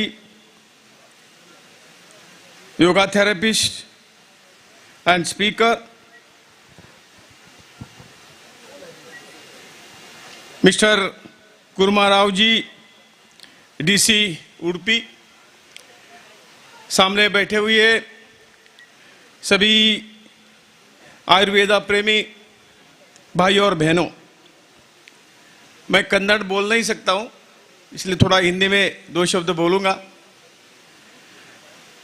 धन्वंतरी जयंती के अवसर पर वैसे ही नेशनल आयुर्वेदा डे हम सेलिब्रेट करते हैं। Global organisation for scientific validation and Ayurveda life science, इनके साथ विश्व आयुर्वेदा परिषद, इन दोनों ने ये समुद्र मंथन महोत्सव 2022 इनका ये आयोजन किया है। मैं उन दोनों संस्थाओं का तहे दिल से अभिनंदन करता हूं। आज आयुर्वेदा डे है। आयुर्वेदा की महती, मेरे ख्याल से आप प्रेमी हैं, इसलिए मैं कुछ ज़्यादा बोलने की ज़रूरत नहीं है। आप सबकी ओर से मैं डॉक्टर गोस्वाल जी को बहुत बहुत धन्यवाद देता हूँ कि ये आयुर्वेदा की सेवा उन्होंने बहुत सालों से शुरू की थी और इस आयुर्वेदा में बहुत बड़ा योगदान उन्होंने दिया है। इनका योगदान तो हम सामने देख सकते हैं। जो आयुर्वेदा, हम सबको पता है, हम इस देश में रहते हैं, आयुर्वेदा हमारी प्राचीन परंपरा है और इस परंपरा को हमने कोई उसके साथ हमने ठीक तरह से व्यवहार नहीं किया था। लेकिन प्रदेश में जो कोई आयुर्वेदा नहीं जानता था, उसको यहाँ लाके आयुर्वेदा पढ़ा के आयुर्वेदा का प्रसार फॉरेन कंट्रीज में करने का बड़ा अच्छा काम डॉक्टर गोस्वाल जी ने किया हुआ है। आयुर्वेदा ये ऐसी छोटी चीज नहीं है, हम सब जानते हैं। ये तो भगवान ने दिया हुआ वरदान है और ये वरदान मेरे ख्याल से हम भूल ही गए थे।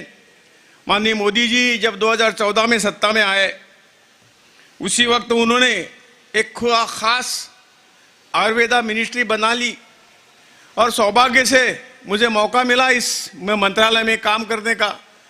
कम से कम 7 साल मैंने उसमें काम किया। अभी लास्ट 1 ही साल हो गए कि दूसरा मंत्रालय मिला हुआ है और अच्छे मन से ये जो कुछ काम यहाँ हुआ आप सबके सहयोग से कि फिर आयुर्वेदा हिंदुस्तान में, प्रदेश में भी उसका नाम आ गया। योगा के साथ साथ आयुर्वेदा का भी नाम आ गया और ये इसका आज महती जो है सभी पूरी दुनिया जानती है।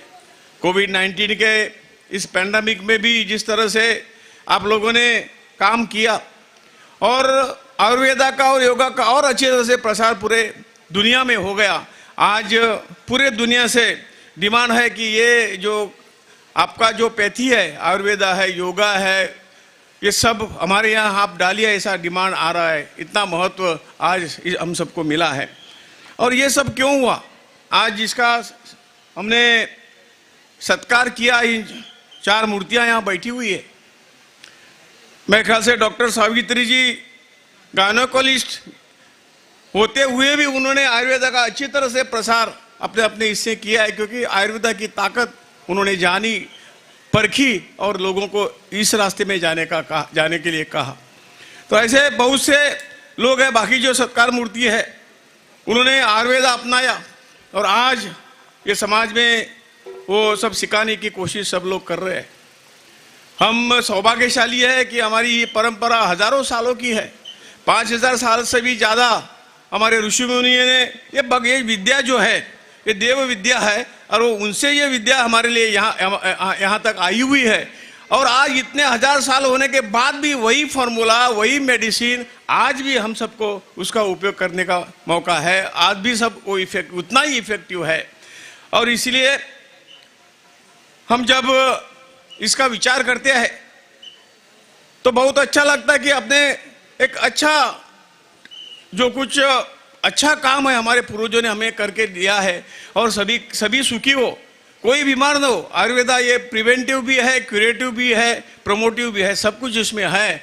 इसका प्रचार प्रसार अच्छी तरह से होना चाहिए और आप लोग ये सब काम कर रहे हैं, इसके लिए आप भी धन्यवाद के लिए पात्र है। मैं ज़्यादा वक्त न लेते हुए, मैं तो अनाउत पावन, मुझे भी पता नहीं था यहाँ कार्यक्रम डॉक्टर का है। मैं यहाँ से गुजर रहा था कार्यक्रम लिए, कासरगोड गया था। मैं भाग्यशाली हूँ कि आप सबको मिलने का मौका यहाँ मिला। आज के जो सत्कार मूर्ति है इनका काम भी देखने का मौका मिला। मैं फिर एक बार डॉक्टर गोस्वाल जी का उनको धन्यवाद करता हूँ। ये जो उन्होंने काम अपने हाथ में लिया है आयुर्वेद का, वो अच्छी तरह आगे बढ़ेगा। हम सब उससे पीछे रहेंगे और आयुर्वेदा का, योगा का, हमारे पैथी का प्रचार अच्छी तरह से करेंगे। भगवान धन्वंतरी उनको सब कुछ दे दो, ऐसा मैं उसे मांग करता हूँ और मेरे 2 शब्द पूरे करता हूँ। भारत माता की जय। Thank you sir for your encouraging words. ಈಗ ಕಾರ್ಯಕ್ರಮದ ಕೊನೆಯ ಘಟ್ಟದಲ್ಲಿದ್ದೇವೆ. ಧನ್ಯವಾದ ಸಮರ್ಪಣೆ ನಮ್ಮ ಸಂಸ್ಥೆಯ ಸಂಸ್ಥಾಪಕರಾದ Tanmay ಗೋಸ್ವಾಮಿಯವರಿಂದ.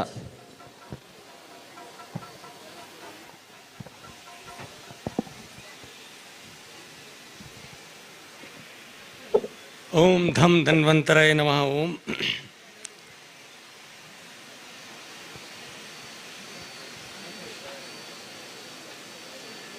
I was thinking that I will take a privilege to give vote of thanks, to be thankful.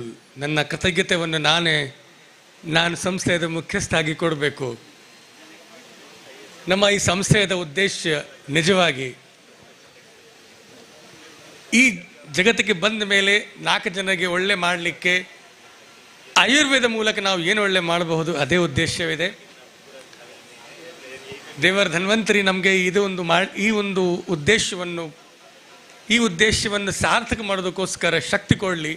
ಈ ಒಂದು ಧನ್ವಂತರಿ ಜಯಂತಿ ದಿನ ನೀವು ಎಲ್ಲರೂ ಬಂದು ನಮಗೆ ಧನ್ವಂತರಿ ದೇವರ ಸಾಕ್ಷಾತ್ ರೂಪದಲ್ಲಿ ಆಶೀರ್ವಾದ ಕೊಟ್ಟಿದ್ದೀರಿ. ಇದು ನನ್ನ ಮನಸ್ಸಲ್ಲಿ ಅನುಭವಿಸ್ತಾ ಇದ್ದೆ. ನನಗೆ ಈ ಅನುಭವ ಬರ್ತಾ ಇದೆ. ನನಗೆ ಇದು ಒಂದು ಫೀಲಿಂಗ್ ನಾನು ಅನುಭವಕ್ಕೆ ನಾನು ನೋಡ್ತಾ ಇದ್ದೇನೆ.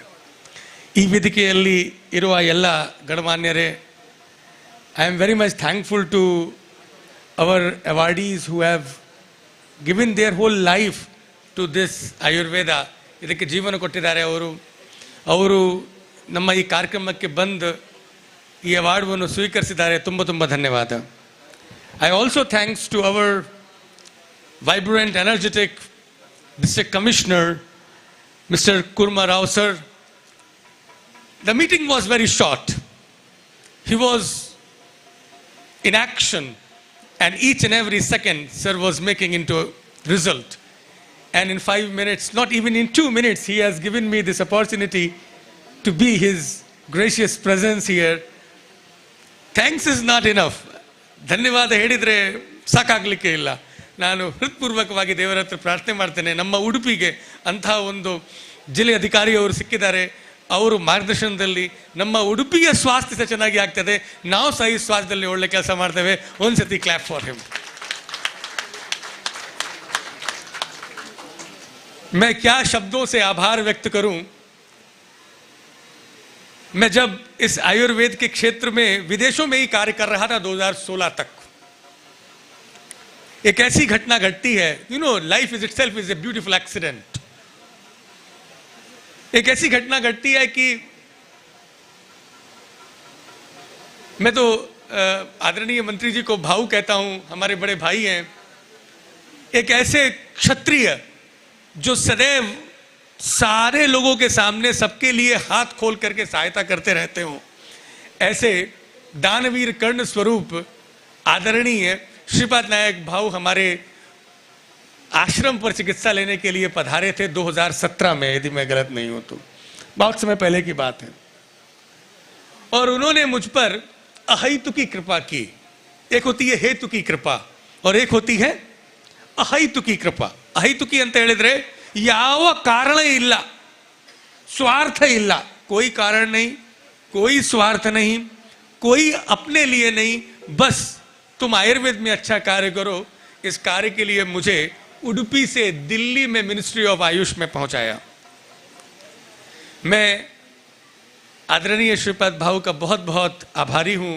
और आज धन्वंतरी दिन, जिस दिन मुझे अपेक्षा नहीं थी, जब ये कार्यक्रम प्रारंभ कर रहे थे, उसी समय भाऊ ने अपना आशीर्वाद मुझे दिया, याद रखा। सबसे अच्छी बात एक अच्छे नेतृत्व करने वाले लीडर की ये होती है कि वो कभी भी अपनों को अपने से अलग नहीं करता। भाऊ ने सदैव हम लोगों को अपने हृदय पे रखा, युवकों को, यंग जनरेशन को कोई अहम न रखे हुए सदैव साथ दिया। और मैंने कहा ना, अहितु की, किसी कारण से नहीं, किसी लाभ के लिए नहीं, बस अच्छे उद्देश्य के लिए। मैं प्रतिदिन, कहते हैं कि जब हम किसी को याद करते हैं तो हम केवल किसी दूरवाणी के माध्यम से नहीं, प्रतिदिन ठाकुर जी से, भगवान से प्रार्थना करता हूँ कि भाऊ सदैव हमारे समाज को मार्गदर्शन करते रहें, हम लोगों के साथ में सदैव शतायु चिरायु बने रहें। उनके आज यहाँ पर आने से हमारे इस कार्यक्रम में एक बहुत बड़ी एक शक्ति आई है। हम आपका बहुत बहुत हृदय से धन्यवाद से आभारी हैं, प्रणाम करते हैं। और यहाँ पर ಇಲ್ಲಿ ಉಪಸ್ಥಿತಿರುವ ಎಲ್ಲ ಮೀಡಿಯಾ ಬಂಧು ಬಾಂಧವರಿಗೆ ನನ್ನ ಅಭಿನಂದನೆ, ಶತ ಧನ್ಯವಾದಗಳು। ಈಗ ನಮ್ಮ ಉದಯ್ ಕುಮಾರ್ ಶೆಟ್ಟಿ ಅವರು, ಮುನಿಯಾರ್ ಉದಯ್ ಕುಮಾರ್ ಶೆಟ್ಟಿ ಅವರು ನಮ್ಮ ಮಧ್ಯದಲ್ಲಿ ಬಂದಿದ್ದಾರೆ, ಉಮೇಶ್ ಶೆಟ್ಟಿ ಅವರು ಬಂದಿದ್ದಾರೆ। ಈ ಸತಿ ನಾನು ಒಂದು ಕೆಲಸ ಮಾಡಿದೆ, ಪೂನಂಜಿ ಬಂದಿದ್ದಾರೆ। ನಾನು ವ್ಯಕ್ತಿಗತವಾಗಿ ಯಾರನ್ನು ಕರೀಲಿಕ್ಕೆ ಹೋಗಲಿಲ್ಲ, ವ್ಯಕ್ತಿಗತವಾಗಿ ಒಂದು ಫೋನ್ ಸಹ ಮಾಡಲಿಲ್ಲ ಈ ಕಾರ್ಯಕ್ರಮಕ್ಕೆ ಬರಬೇಕಂತೆ ಅಂತ ಹೇಳಲೇ ಇಲ್ಲ।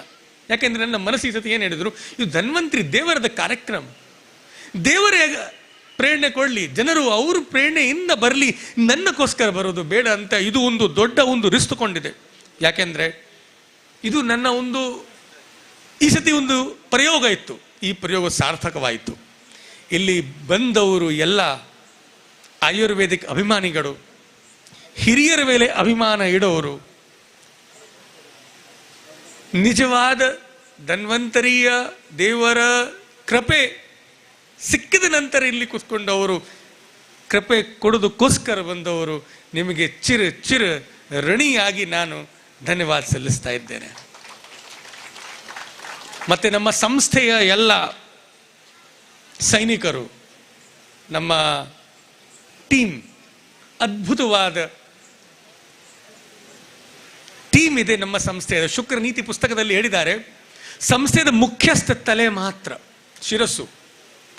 ಇಲ್ಲಿ ಇರೋರು ರಿಸೆಪ್ಷನ್ ಅಲ್ಲಿ ಯಾರು ಇರ್ತಾರೆ ಮುಖ್ಯ ಸ್ಥಾನದಲ್ಲಿ, ಅವರು ಕಣ್ಣು। ಮಿತ್ರರಾಗಿ ಉದಯಶಂಕರ್ ಅವರು ನಮ್ಮ ಡೈರೆಕ್ಟರ್, ಅವರು MITಯಲ್ಲಿ ಸೇವೆ ಕೊಟ್ಟಿದ ಮೇಲೆ, ಮಾಹೆಯಲ್ಲಿ ಡೈರೆಕ್ಟರ್ ಆಗಿ ಅಡ್ಮಿಷನ್ ಅಲ್ಲಿ ಒಳ್ಳೆ ಸೇವೆ ಕೊಟ್ಟಿದ ಮೇಲೆ ನಮ್ಮ ಮಾರ್ಗದರ್ಶನ ಮಾಡ್ತಾರೆ, ನಮ್ಮ ಹಿರಿಯರಾಗಿ ನಮ್ಮ ಜೊತೆಗೆ ಇರ್ತಾರೆ। ನಾನು ಕೆಲವೊಮ್ಮೆ ವಿದೇಶದಲ್ಲಿ ಇರ್ತೇನೆ, ಕುಲಪತಿಯಾಗಿ ಸೇವೆ ಕೊಡ್ತಾ ಇರ್ತೇನೆ, ಅವರು ಇಲ್ಲಿ ಇರೋದು ಒಂದು ಗಿಡ ಮೂಲಿಯಕ್ಕೆ ಸಹ ಒಳ್ಳೆ ರೀತಿಯಿಂದ ನೋಡ್ಕೊಂಡು ಹೋಗ್ತಾರೆ। ನಮ್ಮ ಟೀಮ್, ನಮ್ಮ ಮ್ಯಾನೇಜರ್ಸು, ಇಲ್ಲಿದು ಕೈ, ನಮ್ಮ ಈ ಸಂಸ್ಥೆ, ಸಂಸ್ಥೆ ಸ್ವರೂಪವೇ ಪಾದ, ಇಲ್ಲಿದು ಎಲ್ಲ ಈ ಸ್ವರೂಪ, ಎಲ್ಲ ನಮ್ಮ ಕಾರ್ಯಕರ್ತರಿಗೆ ನಾನು ತುಂಬ ಧನ್ಯವಾದ ಸಲ್ಲಿಸ್ತೇನೆ, ತುಂಬ ಧನ್ಯವಾದ। ಈಗ ನಾವು ಯಕ್ಷಗಾನ, ಆಯುರ್ವೇದದ ಯಕ್ಷಗಾನ, ಧನ್ವಂತರಿ ದೇವರದ ಪ್ರಾದುರ್ಭಾವ ಹೇಗೆ ಆಯಿತು ಸಮುದ್ರ ಮಂಥನದಲ್ಲಿ, ಇದನ್ನು ಅದ್ಭುತವಾದ ಟೀಮ್, ನಮ್ಮ ಕವತಾರ ಅವರು ಮಾರ್ಗದರ್ಶನದಲ್ಲಿ, ಅದ್ಭುತವಾದ ಡಾಕ್ಟರ್ ಹರೀಶ್ ಜೋಶಿ ಅವರು, ಎಲ್ಲ ನಮ್ಮ ತಾರಾನಾಥ್ ವರಕಾಡಿ ಅವರು, ಡಾಕ್ಟರ್ ಹರೀಶ್ ಜೋಶಿ ಅವರು, ವಾದಿರಾಜ್ ಕಲ್ಲುರಾಯ ಅವರು, ಹರಿರಾಜ ಕಟೀಲ್ ಅವರು, ಶರತ್ ತೀರ್ಥಹಳ್ಳಿ ಅವರು, ಸುನೀಲ್ ಬಳ್ಳ ಮಜಲ್ ಅವರು, ಪ್ರೇಮರಾಜ್ ಕೋಯಿಲ್ ಅವರು, ಶಿವಾನಂದ ಪೆರಳ್ ಅವರು, ನವೀನ ಚಾರ್ಮಾಡಿ ಅವರು, ಮತ್ತು ಹಿಮ್ಮೇಳ ಅಲ್ಲಿ ಇರೋರು ಶ್ರೀ ಮಹೇಶ್ ಧರ್ಮಸ್ಥಳ ಅವರು, ನೀಟ್ಲೇಶ್ ಶ್ರೀಶಾ ರಾವ್ ಅವರು, ಸೂರಜ್ ಪುನರೂರ್ ಅವರು, ನಿಮಗೆ ಹಾರ್ದಿಕ ಅಭಿನಂದನ। ಈ ಒಂದು ಪ್ರಪ್ರಥಮ ಆಯುರ್ವೇದದ ಯಕ್ಷಗಾನ ನ ಭೂತು ನ ಭವಿಷ್ಯತಿ ಆಗಲಿ ಎಂಬ ನಾನು ಧನ್ವಂತರಿ ದೇವರ ಹತ್ರ ಪ್ರಾರ್ಥನೆ ಮಾಡಿ ಈ ಕಾರ್ಯಕ್ರಮವನ್ನು ಇಲ್ಲಿಯೇ ಈ ಅವಾರ್ಡ್ ಸೆರಿಮನಿಯನ್ನು ಮುಗಿಸಿ ಯಕ್ಷಗಾನವನ್ನು ಪ್ರಾರಂಭ ಮಾಡಲಿಕ್ಕೆ ವಿನಂತಿಸ್ತಾ ಇದ್ದೇನೆ. ಧನ್ಯವಾದಗಳು. ನಿಮಗೂ ಕೂಡ ಧನ್ಯವಾದಗಳು ಸರ್ ಈ ಒಂದು ಅದ್ಭುತ ಕಾರ್ಯಕ್ರಮದ ಆಯೋಜನೆಗಾಗಿ. ಇದೀಗ ಸಭಾ ಕಾರ್ಯಕ್ರಮ ಮುಗಿದಿರುತ್ತದೆ. ಇನ್ನೇನು ಕೆಲವೇ ಕ್ಷಣಗಳಲ್ಲಿ ಯಕ್ಷಗಾನ ಕಾರ್ಯಕ್ರಮ ಪ್ರಾರಂಭವಾಗಲಿಕ್ಕಿದೆ. ಧನ್ಯವಾದಗಳು.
ಹೌದು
ಭಾಷಾಭಿಮಾನಿಗಳಿಗೆ ವಂದನೆ.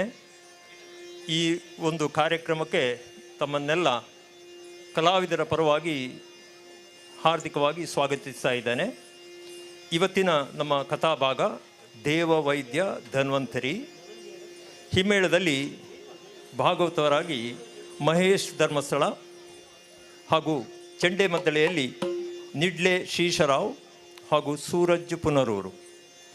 ಇವತ್ತಿನ ಕಥಾಭಾಗದಲ್ಲಿ ದೇವೇಂದ್ರನಾಗಿ ಸುನಿಲ್ ಪಲ್ಲಮಜಲು, ವಿಷ್ಣುವಿನಾಗಿ ಶ್ರೀಯುತ ತಾರಾನಾಥ ವರ್ಕಾಡಿ, ಅಶ್ವಿನಿ ಕುಮಾರರಾಗಿ ಶಿವಾನಂದ ಪೆರ್ಲಾ ಹಾಗೂ ನವೀನ್ ಮುಂಡಾಜೆ. ಬಲ್ಲಿರಾಯನ ಪಾತ್ರದಲ್ಲಿ ಸಾತ್ವಿಕ್ ನೆಲ್ಲಿತೀರ್ಥ, ಶಂಬರಾಸುರನಾಗಿ ಹರಿರಾಜ ಕಟೀಲು, ಜಂಬಾಸುರನಾಗಿ ಧನುಷ್ ಜೋಗಿ, ಧನ್ವಂತರಿಯಾಗಿ ಡಾಕ್ಟರ್ ವಾದಿರಾಜ ಕಲ್ಲೂರಾಯ, ಸುಕನ್ಯೆಯಾಗಿ ಶರತ್ ತೀರ್ಥಹಳ್ಳಿ, ವೃದ್ಧ ಚವನನಾಗಿ ಸುನಿಲ್, ಚವನ ಮಹರ್ಷಿಯಾಗಿ ತಾರನಾಥ ವರ್ಕಾಡಿ ಹಾಗೂ ಮೂಕಾಸುರನಾಗಿ ಡಾಕ್ಟರ್ ಹರೀಶ್ ಜೋಶಿ. ಇವತ್ತಿನ ನಮ್ಮ ಕಾರ್ಯಕ್ರಮದಲ್ಲಿ ವೇಷಭೂಷಣಕ್ಕೆ ಸಹಕರಿಸಿದವರು ಪ್ರಮೋದ್ ತಂತ್ರಿ ಉಡುಪಿ ಹಾಗೂ ಕಾರ್ಯಕ್ರಮದ ಇಡೀ ಕಥಾಭಾಗವನ್ನು ಸಂಯೋಜಿಸಿದವರು ನಮ್ಮೆಲ್ಲರ ಪ್ರೀತಿಪೂರ್ವಕವಾಗಿ ಈ ಕಾರ್ಯಕ್ರಮಕ್ಕೆ ಒಂದು ರೀತಿಯಲ್ಲಿ ಇದಕ್ಕೆ ಕಾರಣೀಭೂತರಾಗಿರುವಂಥವರು ಕೂಡ ಡಾಕ್ಟರ್ ಪೃಥ್ವಿರಾಜ್ ಕವತ್ ಅವರು. ಇದೀಗ ಯಕ್ಷಗಾನ ನಮ್ಮೊಂದಿಗೆ ಇನ್ನೊಬ್ಬರು ಇದ್ದಾರೆ, ಸಹಕಾರ ಕೊಟ್ಟಂಥವರು ಶಿವರಾಮ್ ಪಂಜಾ. ಇದೀಗ ಯಕ್ಷಗಾನ.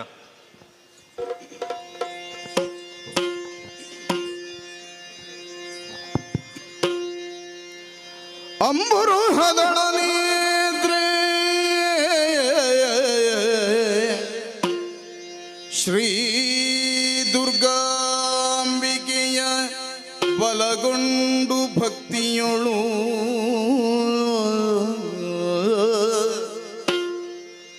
ಅಂಬಿಕಾ ಸುತಾಯ ವಿಘ್ನರಾಜನ ಬಿರಿದು ಸಮುಸ್ತುತಿಸಿ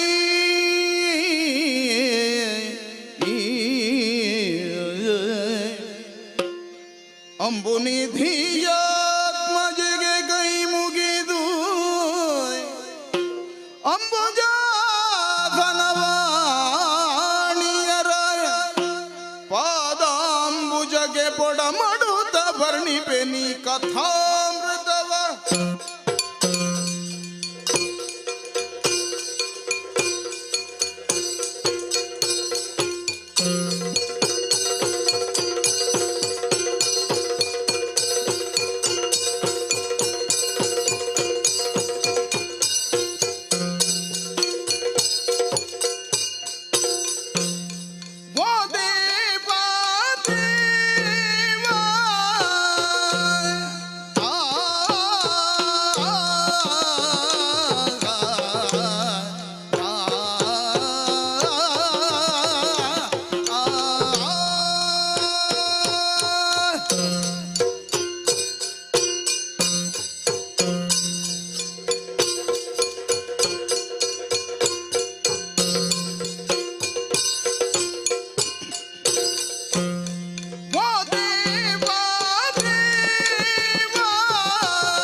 ಬಳಿರೇ ಪರಾಕ್ರಮ ಗಂಟೀರವ ಇರುವಂತ ಸ್ಥಳ ಲೋಕದ ನಾಯಕ ಯಾರೆಂದು ಕೇಳಿ ದೇವೇಂದ್ರ ಎಂದುಕೊಳ್ಳಬಹುದು. ನಾನೇ ಸರಿ, ನಾನೇ ಬಂದಂತ ಕಾರ್ಯ ಪಾಲಿಸಬೇಕು.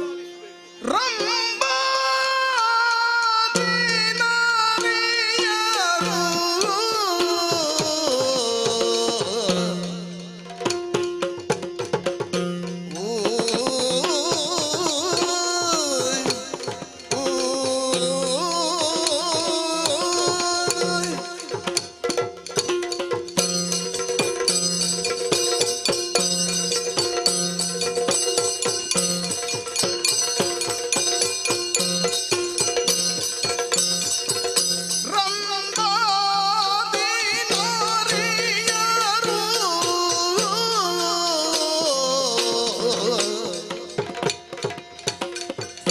ಸಂಭ್ರಮದಿ ನರ್ತಿಸಲು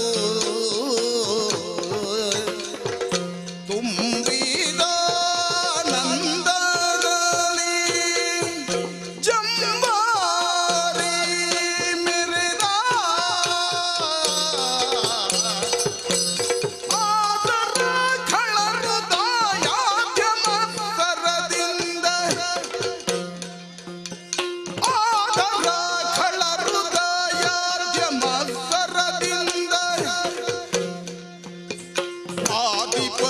ಅಡಿಗಡಿಗೆ ಹಾದಿಯೇ ನಿದಕ್ಕೆ ಹಾದಿ ಬರುವ ಅಡಿಗಡಿಗೆ ಹಾದಿಯೇ ನಿದಗೆ ಕೇಳಿದಿರೆ ಸುಮನಸರೇ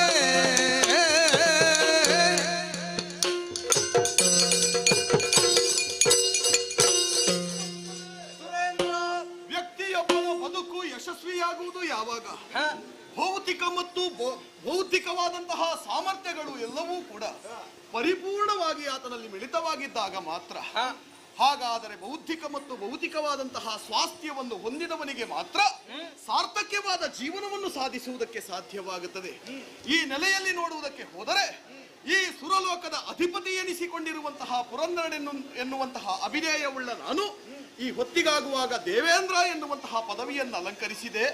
ನನ್ನ ಜೊತೆಗೆ ಮುಕ್ಕೋಟಿ ದೇವತೆಗಳು ನೀವಿದ್ದೀರಿ. ಇಲ್ಲಿಯ ಸುವಸ್ತುಗಳನ್ನೆಲ್ಲ ಕಂಡು ನಾವೆಲ್ಲ ಸಂಭ್ರಮಿಸಿದವರಿದ್ದೇವೆ. ಆದರೆ ಶಾಶ್ವತವಾಗಿ ಉಳಿಸಿಕೊಳ್ಳುವಲ್ಲಿ ನಾವು ಹೋರಾಡಬೇಕಾಗಿದೆ. ಯಾಕೆಂದರೆ ಮತ್ತೆ ಮತ್ತೆ ದಾನವರ ದಾಳಿ ಆಗುತ್ತಾ ಇದೆಯಲ್ಲ ಈ ದೇವಲೋಕಕ್ಕೆ. ಈ ಕುರಿತು ನಿಮ್ಮ ಅಭಿಪ್ರಾಯ?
ಅನುಗ್ರಹದಿಂದ ಈ ಸ್ವರ್ಗ ನಮಗೆ ಪ್ರಾಪ್ತವಾಗಿದೆ.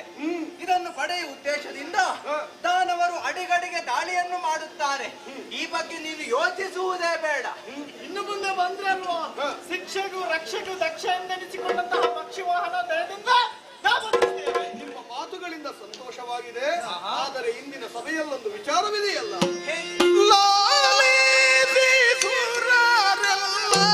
ಮುನೀಶಾಪದಿಂದ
ಸುರ ಸಂಪತ್ತನ್ನು ಕಾಯ್ದಿರಿಸಿಕೊಳ್ಳುವಲ್ಲಿ ನಾವೆಲ್ಲರೂ ಶ್ರಮಿಸುತ್ತಾ ಇದ್ದೇವೆ. ಆದರೆ ಈ ಹೊತ್ತು ನಮ್ಮಲ್ಲಿ ಅದು ಎಲ್ಲ. ಒಂದು ಸಂದರ್ಭದಲ್ಲಿ ಮಹರ್ಷಿಗಳು ದೂರ್ವಾಸ ಮುನಿಗಳು ತಂದು ಕೊಟ್ಟಂತಹ ಮಾಲಿಕೆ, ಆ ಮಾಲಿಕೆಯನ್ನು ನನ್ನ ಅಹಂಭಾವದಿಂದ ವರ್ತಿಸಿ ನಾನು ನನ್ನ ಐರಾವತಕ್ಕೆ ಕೊಟ್ಟೆ. ನಿಜ. ಆ ಹೊತ್ತಿಗೆ ಅದು ತನ್ನ ಕಾಲ ಬುಡಕ್ಕಾಗಿ ಅದನ್ನು ತುಳಿದು ಬಿಟ್ಟಿತು. ಎಷ್ಟಾದರೂ ಪ್ರಾಣಿ ಅದರ ಬುದ್ಧಿಯನ್ನು ಅದು ತೋರಿಸದೇ ಇದ್ದಿದೆ. ಪರಿಣಾಮವಾಗಿ ದೂರ್ವಾಸ ಮುನಿಗಳು ಶಾಪವನ್ನೇ ಇಟ್ಟಿದ್ದಾರೆ. ನಿಜ. ಅದರ ಫಲಶ್ರುತಿಯಾಗಿ ನಮ್ಮ ಈ ಸುವಸ್ತುಗಳೆಲ್ಲವೂ ಕೂಡ ಶರದಿಯ ಪಾಲಾಗಿ ಬಿಟ್ಟಿದೆಯಲ್ಲ. ನಮ್ಮಲ್ಲಿರಬೇಕಾದಂತಹ ಸುವಸ್ತುಗಳೇ ನಮ್ಮಲ್ಲಿ ಇಲ್ಲ ಎಂದಾದ ಮೇಲೆ ನಾವಿರುವ ಸ್ಥಿತಿಗಾಗಲಿ ಘನತೆಯಾದರುಂಟೆ, ಸ್ವಾಸ್ಥ್ಯವಾದರುಂಟೆ. ಎಲ್ಲವನ್ನು ಕಳಕೊಂಡ ಬಳಿಕ ನಮ್ಮದಾದಂತಹ ಅಂತರಂಗದ ಶಕ್ತಿಯನ್ನೂ ನಾವು ಕಳಕೊಂಡವರಿದ್ದೇವೆ. ನಿಜ. ಸ್ವಾಸ್ಥ್ಯ ಎನ್ನುವಂಥದ್ದು ಕೇವಲ ಭೌತಿಕವಾಗಿ ಇರುವಂತಹದ್ದಲ್ಲ, ಚಿತ್ತವೂ ಸ್ವಾಸ್ಥ್ಯದಿಂದಿರಬೇಕಲ್ಲ. ಹಾಗಾಗಿ ಆ ನೆಲೆಯಲ್ಲಿ ನೋಡಿದರೆ ಅದೆಷ್ಟೋ ಸಮಯದಿಂದ ಚಿಂತಾಕ್ರಾಂತರಾಗಿರುವವರು ಇದಕ್ಕೆ ಬೇರೆ ವಿಧಿ ಕಾಣದೆ ವೈಕುಂಠಕ್ಕೆ ಹೋಗಿ ಶ್ರೀಮನ್ನಾರಾಯಣನಲ್ಲಿ ಇದನ್ನು ಭಿನ್ನವಿಸಿಕೊಳ್ಬೇಕು. ಹೀಗಾಗಿ ನಿರ್ಧರಿಸಿದ್ದೇನೆ. ನೀವೆಲ್ಲರೂ ನನ್ನನ್ನು ಅನುಸರಿಸಿಕೊಂಡು ಬನ್ನಿ, ಹೋಗೋಣ.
ಶರಣಾಗಿದ್ದೇವೆ ಸ್ವಾಮಿ ನಿನ್ನ ಪಾದದ್ವಯಗಳಿಗೆ. ನಮ್ಮ ಏಳು ವೃಂದ ರಕರನಾಯಕ ಆಲಿದುವೆ ನೀನರು ಭವನೆಯ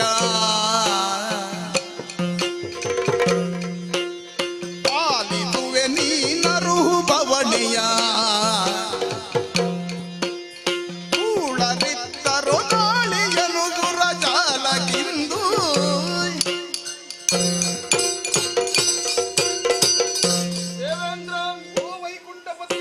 ಸ್ವರ್ಗಲೋಕದ ಪ್ರಭು ನೀನು, ಮೂರು ಲೋಕದ ವಿಭು, ಸಂಪತ್ತಿನ ಸಾಗರ, ಆನಂದದ ಆಗರ ನಿನ್ನ ಅಮರಾವತಿ.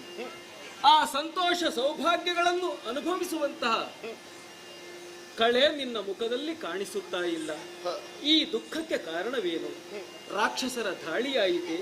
ಅಲ್ಲ ಇನ್ನೇನಾದರೂ ಕಾರಣವೇ? ಮ್ಲಾನ ಮುಖನಾಗಿ ಇಲ್ಲಿವರೆಗೆ ಬಂದು ನನ್ನ ಸಂಸ್ತುತಿಯನ್ನು ಮಾಡುವುದಕ್ಕೆ ಕಾರಣ ಏನು ಹೇಳು ದೇವೇಂದ್ರ. ಕಾರಣವಿದೆ. ಹರಿಯೇ ನೀಲಾಲಿಸೋ ಸುರ ಸಂಪದ ಬೆಲ್ಲ ಶರದಿ ಪಾಲುದ ದುದರಿಂದ ಶರದಿ ಪಾಲುದರಿಂದ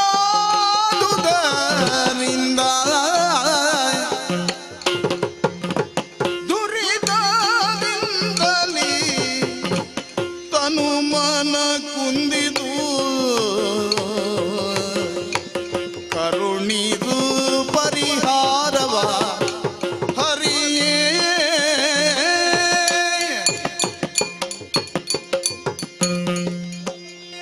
ದೇವರಾಜ, ನಮ್ಮ ಮುಖವನ್ನೇ ಅವಲೋಕಿಸಿ ಮನದ ನೋವೇನೆನ್ನುವುದನ್ನು ಊಹಿಸುವುದಕ್ಕೆ ಮುಂದಾದೆಯ? ಕಾರಣವಿದೆ ಸ್ವಾಮಿ. ಏನಾಯ್ತು? ದೂರ್ವಾಸ ಮುನಿಗಳ ಶಾಪ. ಅವರಿತ್ತಂತಹ ಮಾಲಿಕೆಯನ್ನು ನನ್ನ ಅಹಂಭಾವದಿಂದ ನಾನು ನನ್ನ ಐರಾವತಕ್ಕೆ ಕೊಟ್ಟೆ.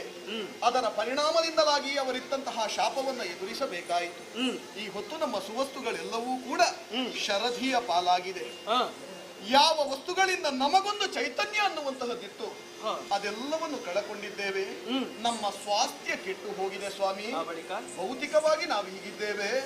ಹಾಗಾಗಿ ನಮ್ಮ ಭೌತಿಕವಾದಂತಹ ಸ್ವಾಸ್ಥ್ಯವೆಲ್ಲವೂ ಕೆಟ್ಟು ಹೋಗಿರುವುದರಿಂದ ಪುನರಪಿ ಅದನ್ನು ಪಡೆಯಬೇಕು ಎನ್ನುವ ಉದ್ದೇಶದಿಂದ ಈ ವೈಕುಂಠಕ್ಕೆ ಬಂದಿದ್ದೇವೆ. ನಮ್ಮ ಕುಂಠಗಳನ್ನು ದೂರೀಕರಿಸಿಕೊಳ್ಳಬೇಕು. ಇಂತೆನೆ ಹರಿನಗುತ್ತ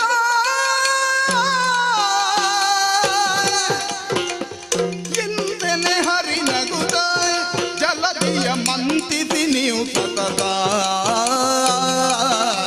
ಜಲದಿಯ ಮಂತಿಸಿ ನೀವು ಸತತ ಚಿಂತೆಯ ತೊರೆದು ಸೋಜೆಯ ಜಾತ್ರವ ಸಂತತದಿಯುವೆ ವೈದ್ಯನ ರೂಪದಿ ಇಂತೆನೆ ಹರಿನಗುತ್ತ ಜಲದಿಯ ಮಂತಿಸಿ ನೀವು ಸತತ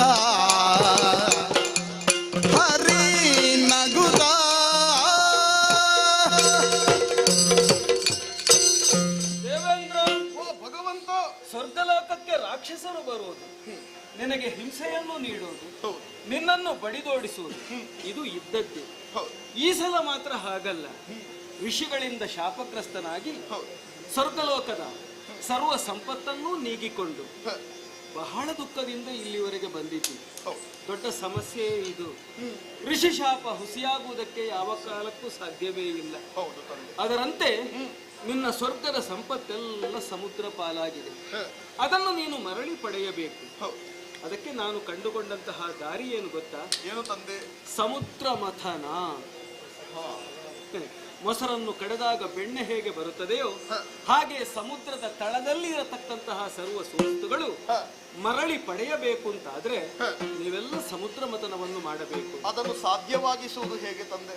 ಮನಸ್ಸು ಮಾಡಿದ್ರೆ ಈ ಲೋಕದಲ್ಲಿ ಅಸಾಧ್ಯವಾದ ಯಾವುದೂ ಇಲ್ಲ. ಅಂತಹ ಆತ್ಮವಿಶ್ವಾಸ ಬೇಕು.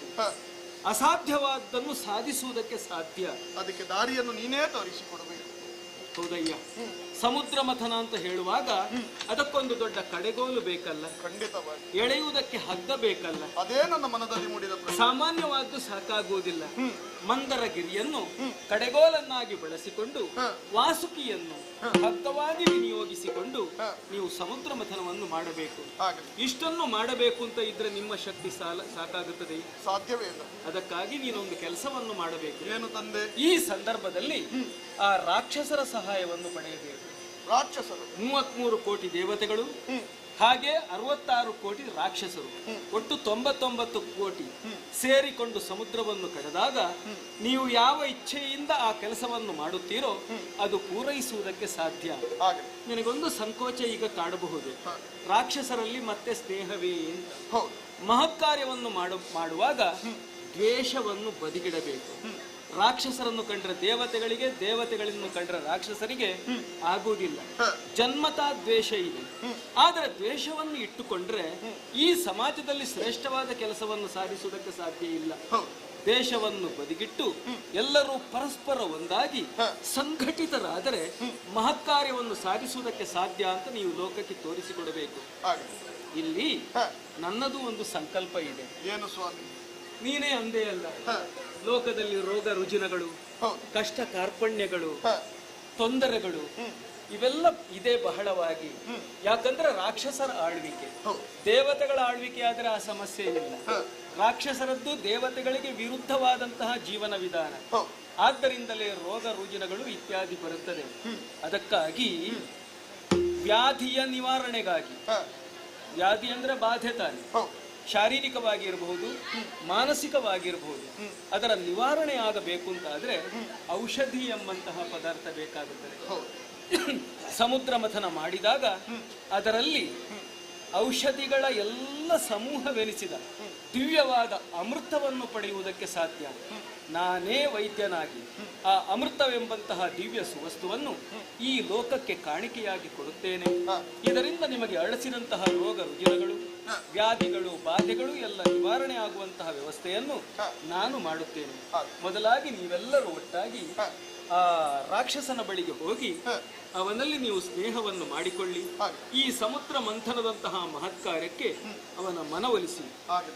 ನಾನು ಹೇಳಿದ್ದು ಅಂತ ಹೇಳು. ಆಗಲಿ ಸ್ವಾಮಿ. ಸರಿ.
ಯಾವುದಕ್ಕೂ ವಿಷಯವೊಂದು ಅರುವುದಕ್ಕಿದೆ.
ಯಾರಿಂದ ತೊಂದರೆ ಆಯಿತು ಈಗ ಬಾಳಿಗೆ ಚಿಂತೆಯನ್ನು ಬಿಡುವುದಾಯಿದ್ದೇನೆ.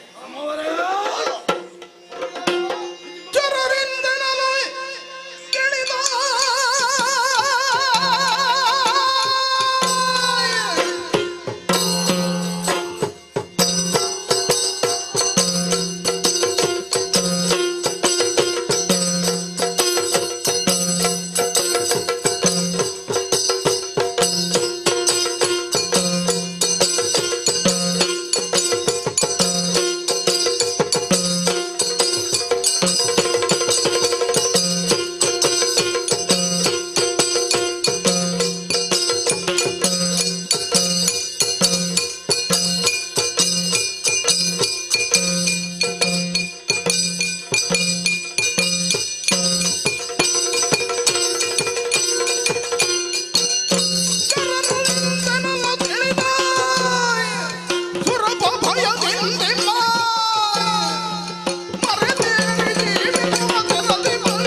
ತಿಳಿದ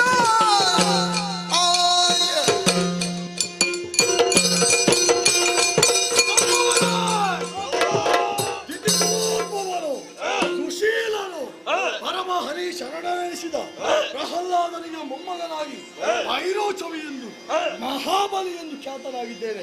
ಆದರೆ ಈ ಕಾಲಕ್ಕೆ ಶೋಣಿತಾಪುರವನ್ನು ಬಹಳಷ್ಟು ವಿಜೃಂಭಣೆಯಿಂದ ಆಚರಿಸುತ್ತಿದ್ದೇವೆ. ಏನು ಹೇಳೋದು ದ್ವಾರದಲ್ಲಿ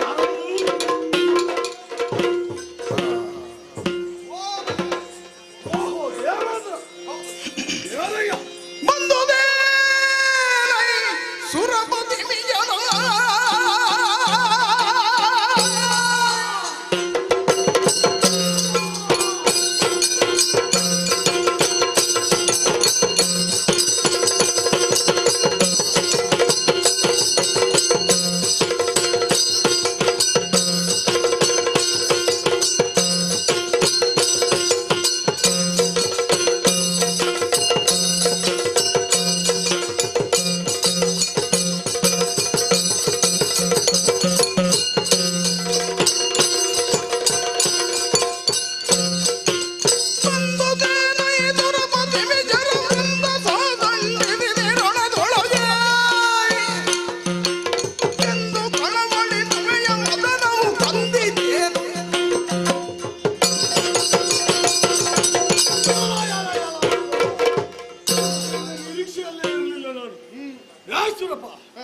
ನೀನು ನಮ್ಮ ಜಾತಿಯವರಿಗೆ ಮಾಡಿದಷ್ಟು ಕಪಟ ಹಿಂಜಾರಿಗೆ ಮಾಡಲಿಲ್ಲ.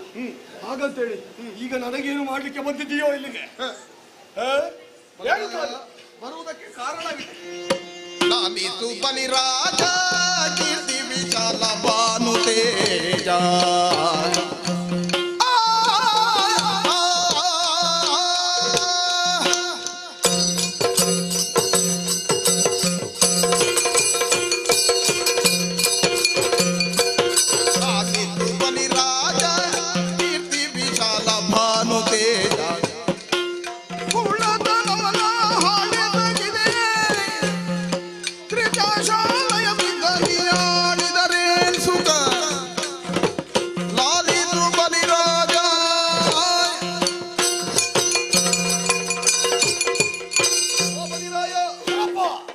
ಯುದ್ಧವನ್ನು ಮಾಡುವುದಕ್ಕಾಗಿ ನಾನು ನನ್ನ ಸುಮನಸರ ಜೊತೆ ಬಂದದ್ದಲ್ಲ. ಮತ್ತೇನು ಯಾವ ಸುರಲೋಕವನ್ನು ಲಕ್ಷ್ಯವಾಗಿ